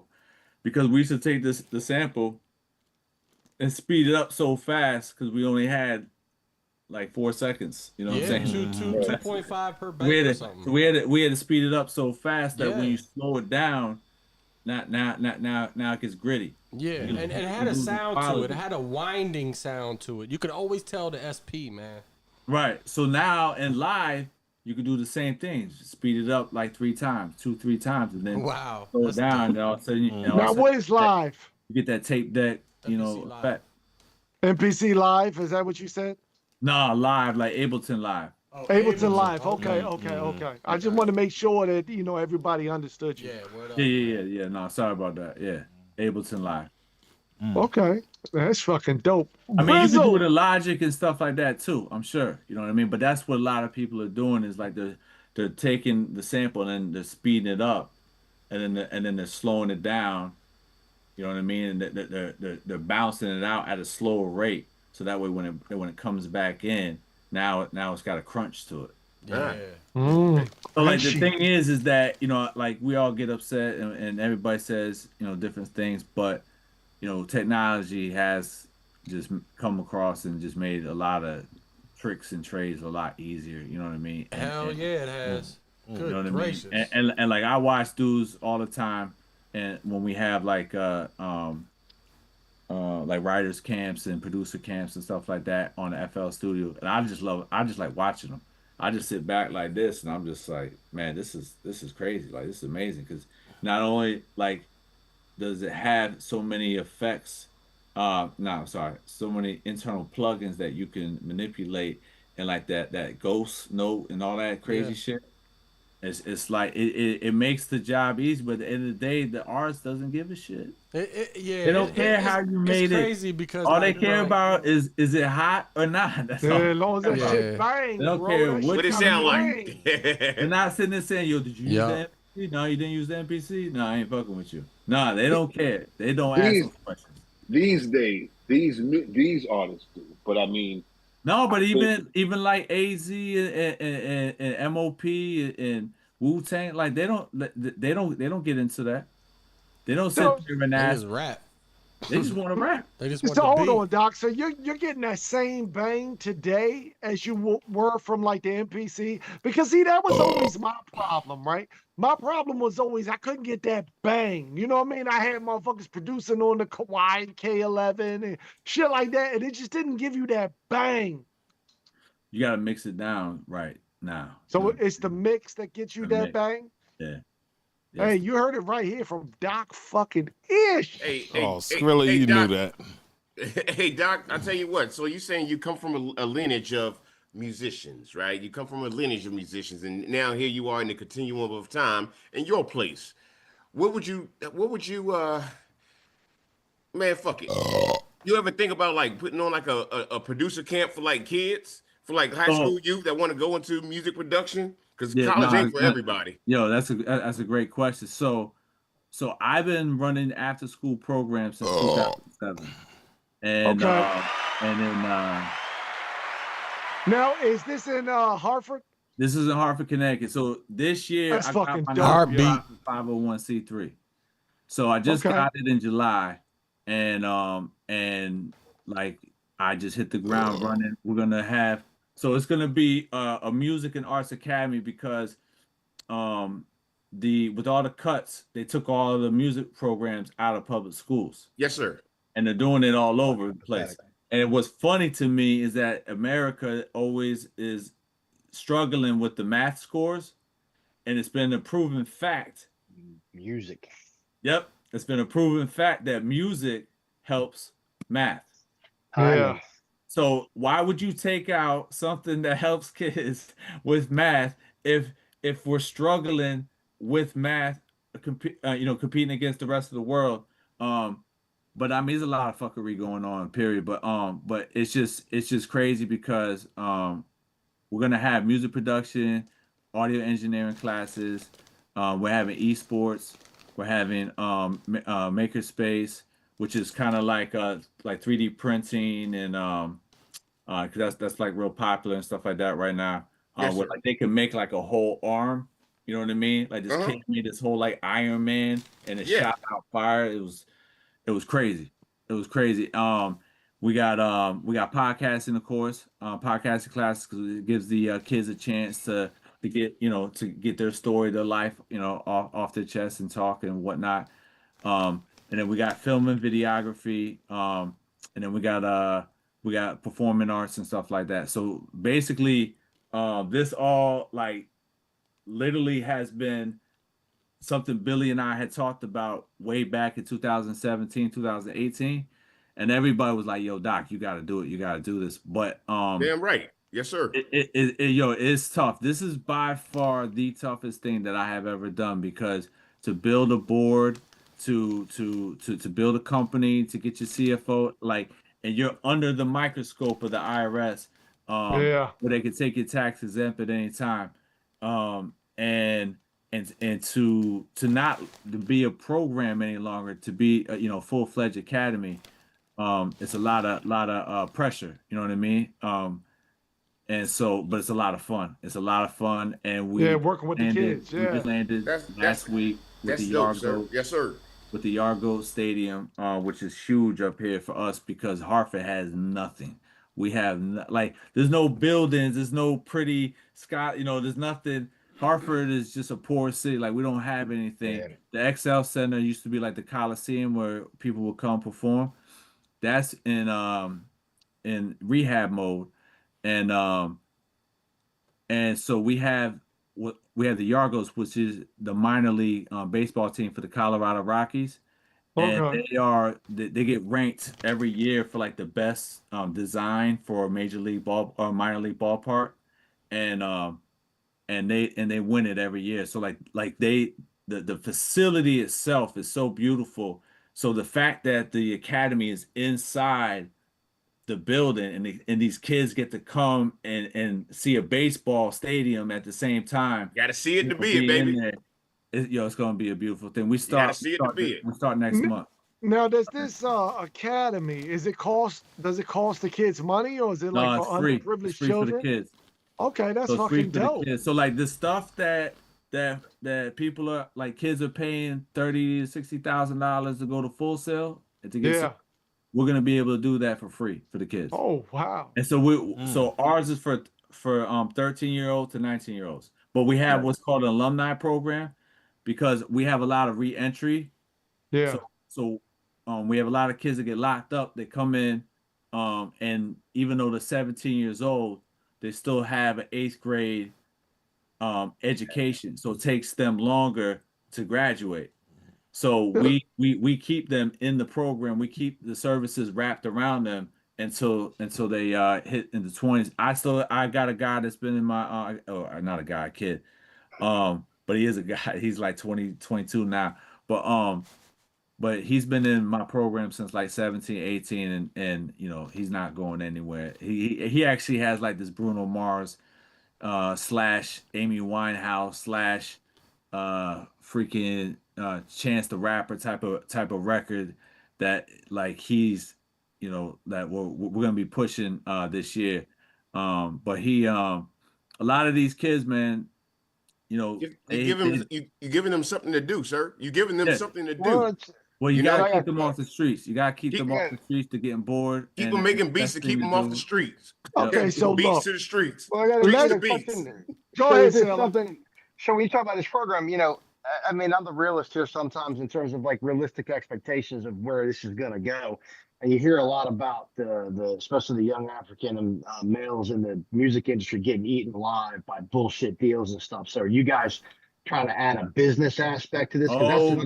Yeah, big time. Like we got a mill from Rockefeller. She's gonna be doing an online class, and she's gonna be teaching kids and stuff. So we got levels. So like think of it like college, like 101, 102, 103. So when they get to that's like we got Lander's partnered up with us. I don't know if you guys are familiar with Lander, but Lander's like Distro Kid. Yeah, I'm familiar. Yeah, so Lander is number 3 in the U.S., but the number 1 in the world. And they do mastering, they do distribution, stuff like that. So we're gonna take the music, and then once they get to the part where they're ready to release, that's when the education piece is gonna come in, and that's what, you know what I mean. That's what we're gonna teach them about. How, like I deal with people all the time where they're playing music, and I'm like, all right, so are you registered? Who? ASCAP or BMI? And they're like, what's that? These nuts. And I was like, you have to register your music. You know what I mean? That's what protects you, your publishing from years on. You know, that's what everybody fights over. Years of abuse, right? Yeah, no question. To answer your question, no, there has to be because that's good stuff. You know, we can't let these kids go out there and not be educated. You know what I mean? Especially in the music business. You know what I'm saying? Because they're getting burned. These kids are, you know, you've seen all the stories of all the, you know, the high profile rappers they're making millions, and then all of a sudden they're going to the bank and going, damn, I didn't make money because everybody gets their money first, and then now I got to pay back that loan that you gave me because it's not free money, it's a loan, and now you got to pay it back with this. I forgot who it was. It was a country artist that just not the guy that. Not the guy who just made all the thing, but he was like, yeah, I was making all this money, realizing that he had the Live Nation. They had him on a distribution. He said he got fronted for the tour, and he realized halfway into it he had to buy himself out of it because he was losing so much money, you know. And I'm like, that's the business aspect of it, where you make these deals and you sell your publishing rights, and why Taylor Swift just went and re-recorded all of her masters. So right.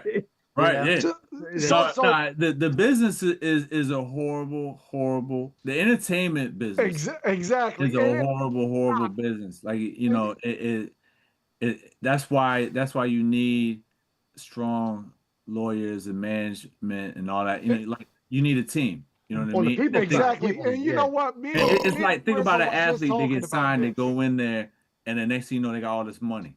They got all this money that they never had before, and it's like. And they're young, they're 19, coming fresh out of college, and you know that's why, like, you know, when KD, his mom held on to his money till he was 21. Who? Yeah, Kevin Durant. Okay, yeah. You know what, Doc? You know what, Doc? Me and Brizzle was just talking about this, and one thing that Brizzle was saying is that you have all of these different, you know, MCs or rappers, right?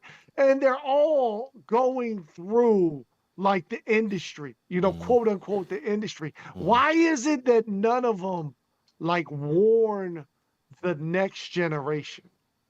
And I know why, but I'm just saying, I know you can't go too deeply into it, but like, do what you can. I mean, I can't explain another man's actions. I'll never be able to win that battle. You know what I mean? Like, I don't understand.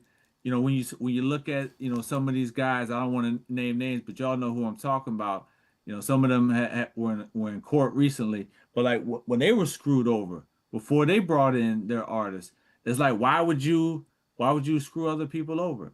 Right. Or you know, I don't know if you guys know if you guys know Justin Bieber's story, but like he had like his story is very vital to a lot of people period on young artists coming up, and that's why the industry tries to that's why hip hop hitting 50 years is so big, because it surpassed what everybody said was going to happen. Sure.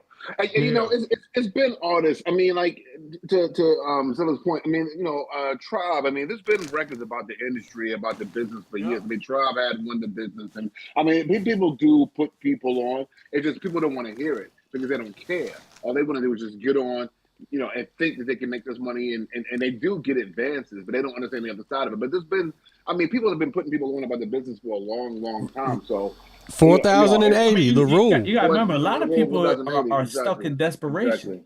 Right. You know what I mean? Yeah. Like you could be, you know, so many. You know, what was her name that was stuck in that deal, and Taylor Swift gave $1 million, and someone else gave $1 million to get her out. She did the hook for Flow Rider. You spin my head right round when you go down. Yeah. I can't remember the artist's name, but I know the story. I know what I'm talking about. But like, yeah, she was like, excuse me, she was stuck. I'm over here. Bad deal. Brizzle's over here belching, and I'm trying to. It's contagious. You're trying not to. No. Yeah, this dude's like firebomb. You don't even want to know what I'm doing over here. Keep doing that. Keep doing that. I'm over here thinking about. I'm about to be a statistic. Should I call a doctor, fam? Like, you know, get that gut checked. Oh no, I'm good. Nah, that's regular. That's regular. I'm about to go shit in my backyard right now. Yeah. But nah, like it, you know, there's so many stories. But the thing about it is that you know, everybody gets jammed up, and the thing about it is nowadays, I think that with the education and the YouTube and all the stuff that there is, I think that it's amazing when you see that it still goes on, because we didn't have those resources. We didn't have resources at all. Like they're like producers did not want to tell you where they were buying their records from. They didn't want to tell you where they were getting the hi-hats, their kicks, their snare. They didn't. You competition. Nowadays is like it's wide open. Yeah. When COVID hit, it was shocking, because I was not like, there was a whole nother world going on I didn't even know about on YouTube. You see all these producers sharing tips and tricks and ideas and all these videos. I'm like, mixed templates and shit. I'm like, what is going on? You never told your secrets. And it's weird. Yeah, it's strange how it's now, you know, public knowledge. But nah, you never told your tricks to the trade. Yo, if you ask Pete Rock, yo, how'd you make that groove? He'll never tell you. He would look at you like, "What the fuck? Like, you trying to steal money off my team?" Why would you even ask me that? Why would you even ask me that? Yeah, no doubt. Yeah. And the next thing you know, you would be marked. You would be marked, and they'd be like, as a biter, right? Watch out for this one. This one's trying to steal your tips, steal your. Trying to learn your sauce. Yeah, exactly. So, hey, I have one question though about Connecticut. No, you mentioned Connecticut. I'm sorry, Spade, real quick. Yo, how are the Skinny Boys doing, man? How's my man Doc and them doing up there in Connecticut? Man? You know what I'm talking about? They was on the Skinny Boys. The Skinny Boys? Yeah, you don't know this? Nah. Who's the Skinny Boys? They came out with the Fat Boys. They were the Skinny Boys. They had the Human Jock Box. And you don't know them records back from like 89, 88? Oh my God. They're from CT. I'm gonna say 89, 88. No, really 86, 87. God damn. Dude that I thought passed away. Who, Jockbox? No, the other dude. One of them did. I always get his name and Ed O.G's name mixed up for some reason. I don't know why. But no, I was messing with you when you said, you know, Connecticut. Skinny Boys. That's why I throw that out there. Hey, look, but being from Connecticut, man, you know, and we all know. I'm not like, I represent Hartford, Connecticut, but I'm from all over. Like I was born in Dallas. I lived in Brooklyn, New York. I moved to Ohio. We moved to Virginia. We moved to Hartford, Connecticut first. Then we moved to Virginia. I was down in the DMV for a long time. And then moved back to Hartford, so you know what I mean? So but like Hartford, Connecticut has always been home. It's similar to like a Guru story, but not. Because I actually lived here, went to high school here, you know, this stuff. So repping Connecticut, right? Because this is all relative. Like, how do you feel? And I feel like they're from Rhode Island or something. Like, do you got plans to work with War Rack?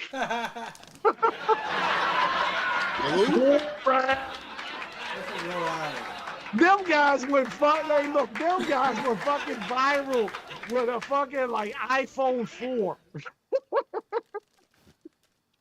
You ain't never heard of them? You never seen them, Doc? No, he didn't know who the fuck War Hey, Rack Doc, you never seen them? Nah, I don't think I have. You gotta look these dudes up, bro. Billy Palazzo, bro? You gotta look these dudes up, bro. Chief, the guy that fucking just comes out of fucking potholes. That's in the fucking Chief, front Big of the yard and Chief. shit? Yeah, you gotta look them dudes up, bro. What did he go by? Warrack, WARAQ, Warrack. Now is that? They're from Warwick. Yeah, Warwick. They're from Warwick. Yeah, that's Rhode Island. Yeah, that's what I'm saying. Warwick. 0900 block. So they took Warwick and they turned that shit into the dirty. And for those that don't know, fucking right now, Billy Palazzo is like jumping off his girlfriend's back and shit and everything. Yo, they actually performed at 123 up in Morgantown, bro, during COVID. You gotta understand this. So I battled two worlds. Well, I battled three now, but I battled two worlds. One is the world that I grew up in, where like I wanted to work with MOP. I wanted to work with, you know, the Nas's. You know, I'm still trying to work with the Nas. You know what I mean? To a Black Thought. You know what I mean? Like I wanna, you know. And then there's another world where it's like, okay, you got these, you know, Coast Contra. You know, you got dudes like this coming up. Young guys. They've already. They're dope. Like, dope as hell. And then you got all these kids that like are keeping are still in my lane. You know what I mean? My lane of production where it's like I don't have to and so and then you got all these other dudes. So like dude, it is hard to keep up with everybody, man. Like there's 10 million producers. There's 10 they said that Spotify says they have 30,000 uploads a day. Damn. Wow. Think about that. 30,000 uploads from an artist a day. So that tells you how many artists are out here right now. Yeah. I mean, it's too many to count. So it's hard to dude, there's stuff going on right here in Connecticut that's going right past me. Because I used to spend so much time in New York because there's nothing out here in Connecticut. You know what I mean? Yeah. Fashion market. There's no studios. There's no record labels. There's no pro sports teams. There's nothing. So it's like we're a drive-through state.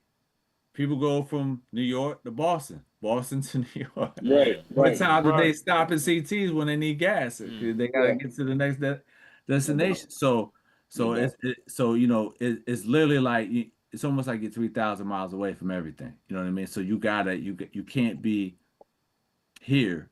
You have to be there. You gotta travel.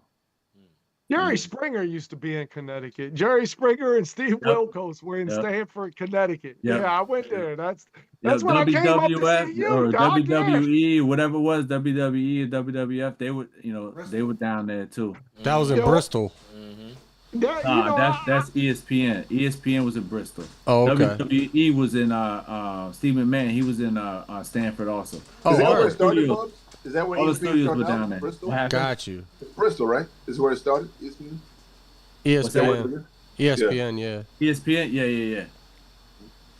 You know, it's funny. Many years ago, I went to Doc's first album release party, and I left. Cold as shit night. Show and shit. You know what I'm saying? So that's why I had to bring up like Steve Wilkos and fucking Jerry Springer. They used to put on for Connecticut, man. Yo, I didn't even realize that this dude is in his 19th season. Yeah. Oh, Steve Wilkos? Yeah, Steve. He's in his 19th season already. I'm like, wow, that's crazy. Like I've never seen his show easily in 15 years. You know what I'm Me saying? either. I didn't even know it was still on. I didn't know people watched that stuff. Right. You know what I mean? But I thought it was like just an era, like a little, back then all them types of shows came out. You can get off my stage. Nah, that's for motherfuckers. That's for motherfuckers that ain't got enough work to finish the whole day. Like when I used to get off like a half day and shit, because I didn't have enough work for the next 4 hours. I used to watch Steve. I used to be like, man. Steve. Get off of Steve. He comes on at 1 o'clock. 1 o'clock he comes on. Ethel watches Steve.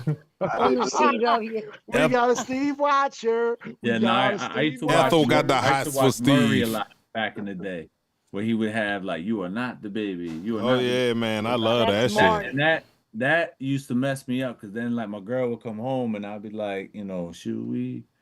Right. Just to be safe, should we go to the clinic? Yeah. Let's run on down the street real quick. Yo, that shit is crazy. So, Doc, what do you got going on now? We know you got the Academy. Just tell everybody what you got going on now. What is Doc Ish doing in 2025? Yeah. So, Doc Ish is putting 150% into this because the kids need it, the community needs it. I have locations in Miami. I got Baby Paul wants to start one in New York. I got New Hampshire.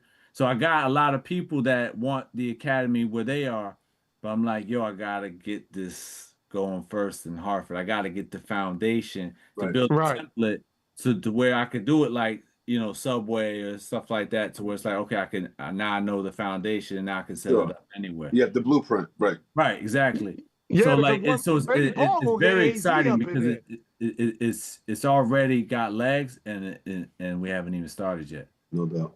We start next month. So like it's a lot of work, man. A lot of meetings. I gotta meet the mayors, I gotta meet the senators, I gotta meet the congressmen. So it's a totally different beast. But I'm still going in as Doc Ish.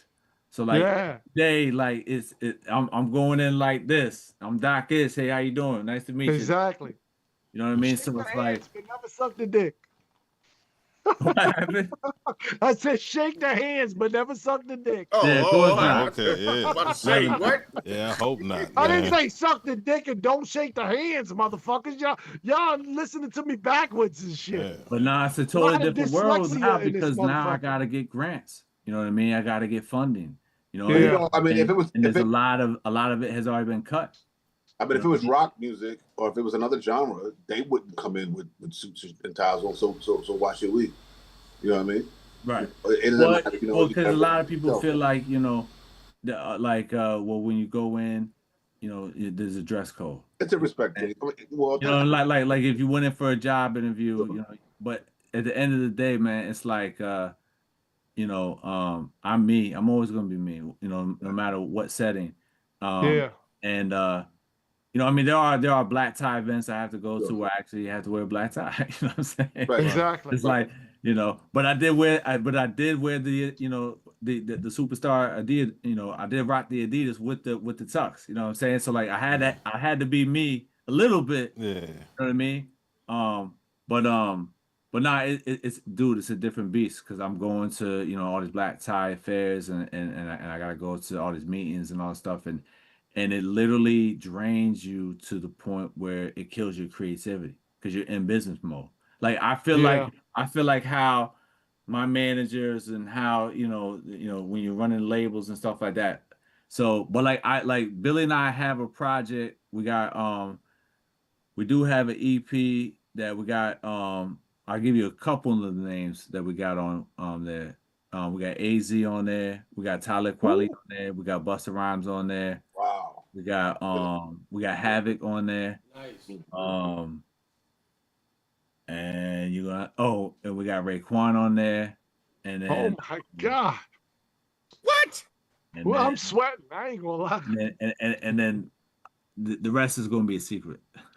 How many songs in EP? 5, 6? So we're gonna probably try to do 7 with 2. We're gonna do 2 that are not gonna be on the DSPs. So, okay. Hold on. And this is all gonna be Billy Dan's record? What's that? I said this is all gonna be on Billy Dan's record? No. So we're doing a collab. So it's gonna be a Doc and Dance record. Oh, okay. So I'm doing all the production. He's, you know what I mean. So that's why we have to wait for his album to come out first, because he wants his album to come out first before we push this. But dang, you said something that made me think of something. Now I forgot what I was gonna say.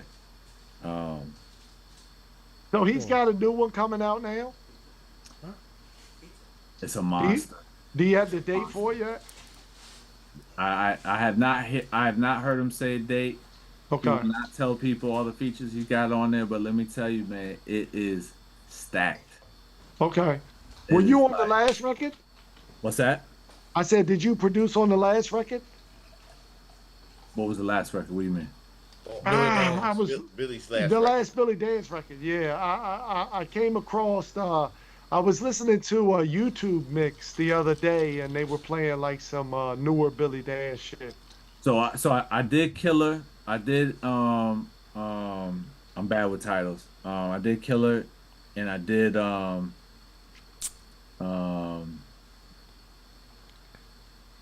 did another track. What the hell's the name of it? And then I did Immortal, which was on one of his. Okay. We did so Killer and the other one. If you Google it, hopefully it'll come up. But I can't think of it. I'm bad with titles. And that came out the top of this year. So yeah. So those came out like in the beginning of 2025. Okay. Yeah, I know. I was listening to. I'm one of those people that I'll look for an artist and I'll do like the YouTube mix and I'll just listen to fucking everything, You know what I'm saying? Right. And I know I know Billy Dance has some new shit. So that's why I was like, yo, did Doc do this shit? Like, cause unless you really click on it, it don't really tell you shit. You know what I'm saying? Right. So like that's why I wanted to know, like, what was Doc Ish doing? So I want to pump that shit. You know what I mean? Yeah. No, I don't know. I don't know what you were listening to. So I like, as far as the mix goes, but like we got 2 other ones coming out that I did, and then whatever it was Killer and what the hell was the name of that one? Find your notebook. Find it. It's been a long day. He about to Google that shit, man. Yeah, just really look. Just Google Billy Dance and motherfucking Doc Ish. You know what I'm saying? You know he did Killers and he did the other one. You know what I'm saying? And as soon as you Google that shit gonna come right up. Oh man, he has his computer right now. I thought he was on his damn phone. He has his computer right now. He typing on the keyboard. Yeah. So we did War. That was with G-Rap. Oh. But that was a while ago. And Palm of My Hands. Okay, Palm of My Hands. You heard it right here on Late Night Luncheon. You dirty bitches. What you got to ask Doc Ish, Brizzle? There you go. Well, I got one question because I'm saying, we've been doing this show now, the Late Night Luncheon. We've been doing this thing on and off for like 17 years now, And I remember, and I want to know if you remember being on our show back on the Late Night Luncheon. Probably had to be around 2009, 2010. It was called Longevity Radio 247 back then. Yes, I remember that. Thank you. That was us. Longevity Radio. I remember that. Yep, that's us. Yes, that's us. You was on our show back in 2009, 2010. But it wasn't video though, right? It was just audio? No, it was video. We are the pioneers of this shit, Doc. Yeah. Motherfuckers don't know, man. Yeah. We were doing this shit in 2008, actually. We were doing this live on video, everything, bro. Nobody was doing this shit. Nope. So this is on Twitch, YouTube? YouTube? Back then, we were on live stream. It was live stream. So you guys were doing it before everybody else was doing it. Oh, yeah, man. Yep. No doubt. And you was one of the biggest artists on our show. No doubt. Yeah, because I appreciate that. I think you had just got the Eminem. Let me ask you guys a question. Okay. You said you've been doing this for 17 years. Yeah. Are you guys happy where you are? No. and could you have been a lot further? And let me ask you a follow-up question. What can you do now, and what could you have done to better your position where you are today? Because if you guys are doing this for 17 years, we weren't consistent for those 17 years. Yeah, man. There was a gap. There we go. Consistency. Yeah, consistency is everything, man. Consistency is everything. Yeah. So yes, sir. If that's one thing that I had to learn the hard truth, and especially with kids, especially with when I work with kids, I can't have downtime. All these other organizations have downtime. You cannot do that. You can't have a month off for kids. Because a month in their world is years. Keep that pressure. Keep that pressure on. You have a girlfriend one week, and that's like a year. You know what I mean? Yo, you still with Susie? Like, dude, that was, nowadays you have a girlfriend for 1 week. Your friends don't even know about it. You don't even find out. You know what I mean? Oh, nah, this girl, and it didn't work out. But back then, a week is a long time. So consistency, man. Consistency is like, that was one of the things that Billy and I like effed up on. You know what I'm saying? Like was that consistency. I also feel like we could have upped our level of professionalism. No, not really. You don't think so? What I'm saying is, depending on what you're talking about. My bad. I'm talking about the question that you asked about, what could we have done from 17 years ago? Right. What could we have done better? Right. And I'm saying, Skrilla said consistency. Yeah, and I'm saying that, a better level of professiongestionalism. I think. When you say that, do you mean like less belching, or what no, more belching, really.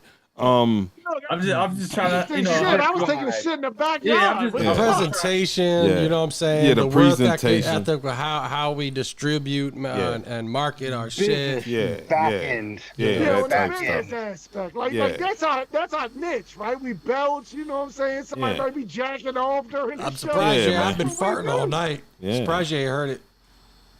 Yeah. So how many was it? 8 of you or 9 of you? We've been called the Wu-Tang of podcast. Yeah, man. Yeah, man. This is the Wu-Tang. So you guys can easily. I'm you, God. Put up $10, $5 each of you a day. You know what I'm saying? Or a month or a week or whatever it is. Yeah. And y'all need to be running Google ads like advertise. Yeah. Oh, advertise. This shouldn't even be out. YouTube ads. This should be a no-brainer, man. I'm a cheap son of a bitch. I ain't even gonna lie to you, Doc. If you make a record, okay. If you make a record, that would be a miracle right now. How you gonna push it out? You gonna just record it and then just let it sit? Nah, you gotta advertise. I get what you're saying. Yeah. Like that's what I mean. Like I feel like a lot of people sometimes, and we all do it. Trust me, I do it all the time. But like we do all the grunt work, you know what I mean? But then but the most important thing, the most important piece is the marketing. You know what I mean? Like, how are we pushing this? How are we promoting this? Introducing Late Night Lunchin's new manager, Doc Ish. Doc, I think because we came from a time, like when I first started rhyming back in 1999, used to just sell that shit out your trunk, and that shit used to fucking sell like popcorn, baby. Right. But that's not You're not where selling we at, shit though. Okay. Like, what are you doing now? I ain't selling now. What are you doing with Lunchin? How are you selling? So tell me, pitch me how you're selling Lunchin. No, so Bob is our hold on. Why are you trying to pass? No, I'm asking you. How are you selling? Because you said you did a CD and you was selling out of trunk. Boom, easy money. How are you selling Lunchin? What are you doing to sell Lunchin? What am I doing to sell Lunchin? So what I do is I go up to motherfuckers and I grab their phones and I subscribe to the YouTube. That's how you do it. I say, yo, let me see phone real quick. I gotta fucking Google something and I just subscribe. Go to YouTube and subscribe. Guerrilla marketing, you know what on I'm saying? their phone. But do you understand that every single 8 minutes that people watch your show, the monetization goes up, so it pays out more. So the longer they're on your show, yeah, we're trying to get to monetization at that level. Yeah, we're not even to monetization yet. Yeah. All right, so then, Don't tell Doc our secrets. We are taking donations, though. We are taking. So we've been here for 17 hold on. years, right? Mm-hmm. Kumbaya, we've been all holding hands for 17 years. Yeah. Plan A, let's get monetized. That's what we're working on. Yeah. You know, Doc, I'm gonna say something. I don't know if you remember, and I'm sure you do, or maybe you don't. Mm-hmm. But when we first did this, like you said, maybe 17 years ago, I feel like it was 2008, right? Yeah, I don't think it was that far. I don't think it was that far back. It had to be 9 or 10 or something like that. No, it was like 9 or 10. Because I didn't do the record for M until the end of 8, and it came out in 09. Yeah, so it had to be 09. It had to be 09 then. Because it was right when the record dropped. Yep. Right. When we first were doing this, you know, like nobody was doing this. Right. Like we were literally. Like everybody else was like streaming their fucking cockatoos and shit. Mm-hmm. You know what I'm saying? We were literally like streaming this shit, and we had fucking Doc Ish, we had fucking Lil Flip. I mean, like the list goes on. But now we decided to come back, like just like you, in 2020 because we were like, shit, we're all gonna die. We want to fucking drink beers and be friends and shit. And we started doing the show. Yeah. You know what I mean? And I, like you said, we're still thinking with that mentality from 2009. Right. But y'all should have deals about it. Y'all should have some type of deal, sponsorships, all that stuff. And the thing that I'm saying is, right, exactly. Exactly. And that's what I'm saying. Like you could start off small. You can start off small and be like, hey, like, you know, local, like your local people, you know, whether it's a plumber or a pizza spot or you know, whatever. Like you can literally get sponsorships from like local, you know, establishments and be like, hey, look, you know, we got this and that going on. This is how many people, you know, we got following. How would you feel about, you know, being a sponsor, or run one and have a sponsorship where drunken is drinking, right? And then it's like, all right, how many people end up coming to the spot to drink? You know what I mean? And see, and then, you know, kind of exactly, right. And then so you could do that, but what you really got to focus on, and I say this with the utmost respect, that please build, like, it's only what, I think it's 500 subscribers. How many subscribers y'all have? 89. We were 94. Thought we were 94. All right, so wait, time out here. But we got that in the last 6 months. We went in the last 6 months. We went that about that much. How many CDs did you sell out of the trunk of your car? Shit, I saw, but that was fucking. No. How many years ago was that, bro? I'm just asking you a question. How many CDs I would say I sold every bit of 500 to 1,000. Okay, so how many phones did you grab to hit the subscribe button? Well, that's the thing, right? Because the show's a little edgy and we all have fucking jobs. We need a new method. We need a new method.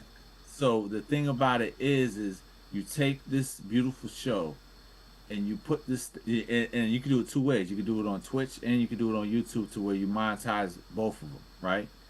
But I know a lady, she sits there, she does stuff like this and then she calls everybody winos. She runs wine, and they pay her like $30,000 to run it on Twitch, and then she turns around and runs it on YouTube, and I don't know how much she makes on there. Okay. She's doing good. She's doing good. I see she's that. making that every week, and then she's making everything every month. So she's real good. But what I'm saying is that take the show that you guys are doing, start chopping segments up, and create shorts. We do. That's what we do. We do that for Instagram. We do that. Push them with Facebook ads. Push them with Google ads and get your subscribers up. Exactly. So, That's because the thing. when I watch Carmelo Anthony's show, it's like I'm being pulled in by something Method Man said on the show, and I'm like, oh shit, I want to hear this story. And next thing you know, I'm hitting click to hear the whole, and then next thing you know, the story's gone, and I'm stuck, and I'm watching more. I'm watching more. So you you guys rabbit gotta hole sit 10 hours later. Exactly. The whole hold on, life goes Doc. by, and you forgot to pick up your kids, and they're stranded at school, and they wonder where daddy is. But All right, Doc, let me get this right. So you're saying that we have to pay for the Instagram ads or the Facebook, ads, or YouTube, or we can't just build this grassroots and, from the ground up. and pray that you hit the lotto, and something happens to your show and you go viral. But I'm not one to play the lotto and sit and wait. My drive is too crazy. I can't sit and wait. I So can't you sit say and push wait these for ads. somebody to put together a music and arts academy. I have to do it. Exactly. I have to do all the work it takes. So this show right here, you have to do, and you guys have a great team. You got numbers. You got the Wu-Tang. Yeah. You got the Wu-Tang podcast right here. Yeah. Exactly. The Wu-Tang podcast. Exactly. Oh, you know what I mean? So the thing about it is, it shouldn't be that difficult, because it's like just scraping a couple bucks and saying, hey, let's try this. Let's do this. You know what I mean? And you gotta stay consistent with it. Yeah. So like, even if the show, let's say the show wasn't consistent, but the advertisement was, it still works. People still go to watch. So, yes, sir. Have you guys ever heard of Jenny Marbles? Nah. Anybody? No, sir. So Jenny Marbles, she used to be a big YouTuber. Okay. She says something. I want to say she said something about the LGBTQ family or racist or something. So she got the alphabet people. But her page is still there. Her page is still there. She still makes $2 million a year off of her YouTube page. That's crazy. When I started Dockish TV on YouTube back in 2008, she started her show. And I look at where I could have been had I listened to my engineer. My engineer was like, yo, Doc, just chop up like an episode that you did and just put it out. I wanted to make like a living color type shit. I wanted to make a full show. Yeah, no, we were doing all nobody's kinds got of that. comedy. Yeah. We were doing all kinds of, stuff in the studio. So it was like hip hop / a living color going on in the studio. And we were actually doing like skits after skits of all the shit that you see nowadays with people doing skits and pushing it out on TikTok and pushing it out on Instagram. We did that shit way back when Joe Budden started Joe Budden TV. Right. You know what I mean? And so the thing about it is I look at that and I say to myself, and I can sit there and say, damn, we did this before. Yeah. We could, we was doing skits before everybody else. But that shit don't mean nothing. Don't mean shit. Yeah. You know what I mean? It doesn't mean nothing because we didn't capitalize. But if people want to do the research and they want to do the history on the luncheon, once you guys are pushing and moving, they'll be like, yo, these dudes have been doing this forever. Like they might even be one of the originators. Yeah. You know what I mean? And the thing about it is that's when the full story comes out. But the thing about it is that had I listened to my engineer, like I'm talking to you guys now. And we appreciate it. No bullshit. And I'm saying to you, put the marketing piece together. You know what I'm saying? It's real easy. Facebook ads, Google ads, push the hell out of it. You can even go to subhub.com and get TikTokers to get TikTok influencers. You can hire them for like $3 up to like $60. Yep. They have millions of followers. You know what I mean? There's a lot of different ways. So I'm just saying, the guy who was grinding, selling the CDs, needs to grind and market the hell out of your show because that's the whole name of the game. How many times have y'all sat on this show and talked about a producer or artist that you like? Yo, how the hell is this dude this big? Like he's not that hot. Like he's not spitting lyrics. How many times have y'all had? I'm sure because I watched some of y'all shows. How many times have y'all talked about people where you're like, yo, he ain't that hot, like yo, nah, because he market the shit out of himself or had a team market himself or whatever. It's not about talent these days. Right. it's about marketing and being seen. They say that the sales online, it takes 5 times before they actually click. So it takes them visually to see you 5 times, to see an ad 5 times before they finally click. Oh wow, that's a thing. That's the thing. That's research. That's why they send them damn ads when you're playing the game on your phone. They load the shit. I thought Bub was doing. Right. I thought Bub was How many doing the times you research. scroll and it's like, damn, I've seen this. Yo, what the fuck is this? Yeah, what is this? Like, it keeps coming up on my thing. Let me see what this is. We need to advertise, guys. Yes. Why the fuck is Drunken Sailor? I'll give everybody my Cash App, and y'all can just send it to me, and I'll go ahead and start advertising. Bub's about to buy some furniture. Who the fuck is Staff meeting. I need a love seat, you dirty bitches. Staff meeting. No, I could definitely hook you up with my Facebook guy who does Facebook ads. He's amazing. Okay. And, you can talk to him because he's like, once he gets your shit rolling, he can do wonders, and then it just kind of like works itself. I don't know if he does podcasts and stuff like that. I know he does music and beats and all types of stuff. Okay. He took a beat that I did, Mortal for Billy Dan's, and I pushed it on through Facebook ads to bring to Spotify, and my numbers went up from like 0, right where it started. And then as soon as it released, it pushed. It was the end of May. By the end of June, I was already over 100,000. Damn.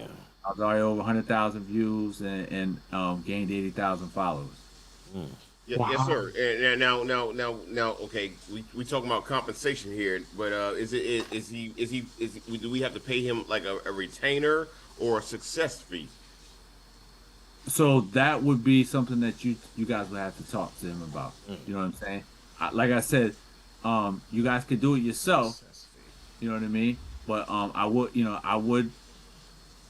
for him, I would try that. Google, like you don't have to pay anybody for Google Ads because Google is trial and error. You know what I'm saying? It's basically you attaching yourself to like Joe Budden TV and I'm not TV, Joe Budden podcast and all the other people out there that relate to the luncheon, right? Yeah. When they scroll on the luncheon, they're like, "Oh shoot, let me check this out." Yeah, because it's suggesting the luncheon when you're watching Joe. So with the Google Ads, it's gonna be tricky at first, but you gotta just run. You gotta find your audience. You know what I mean? It's running a target campaign.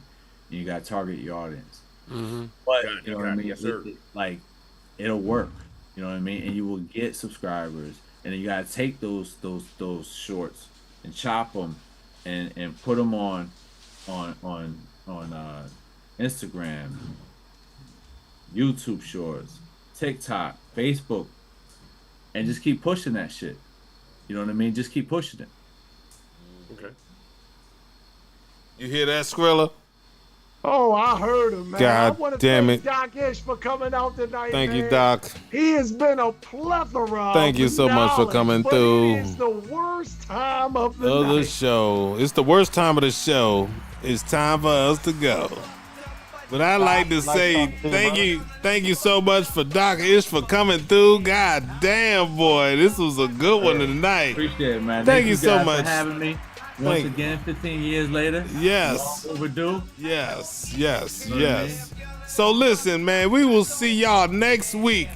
Every Saturday night from 9 to 11 p.m. It's the Late Night Luncheon, and we are the Frat Boys, you dirty bitches. 16 bars calling, me and these ice cold 12 just partying, 2 6s in a holster. Guess it's time to post up. Here's a 9.5%, so put it on your coaster.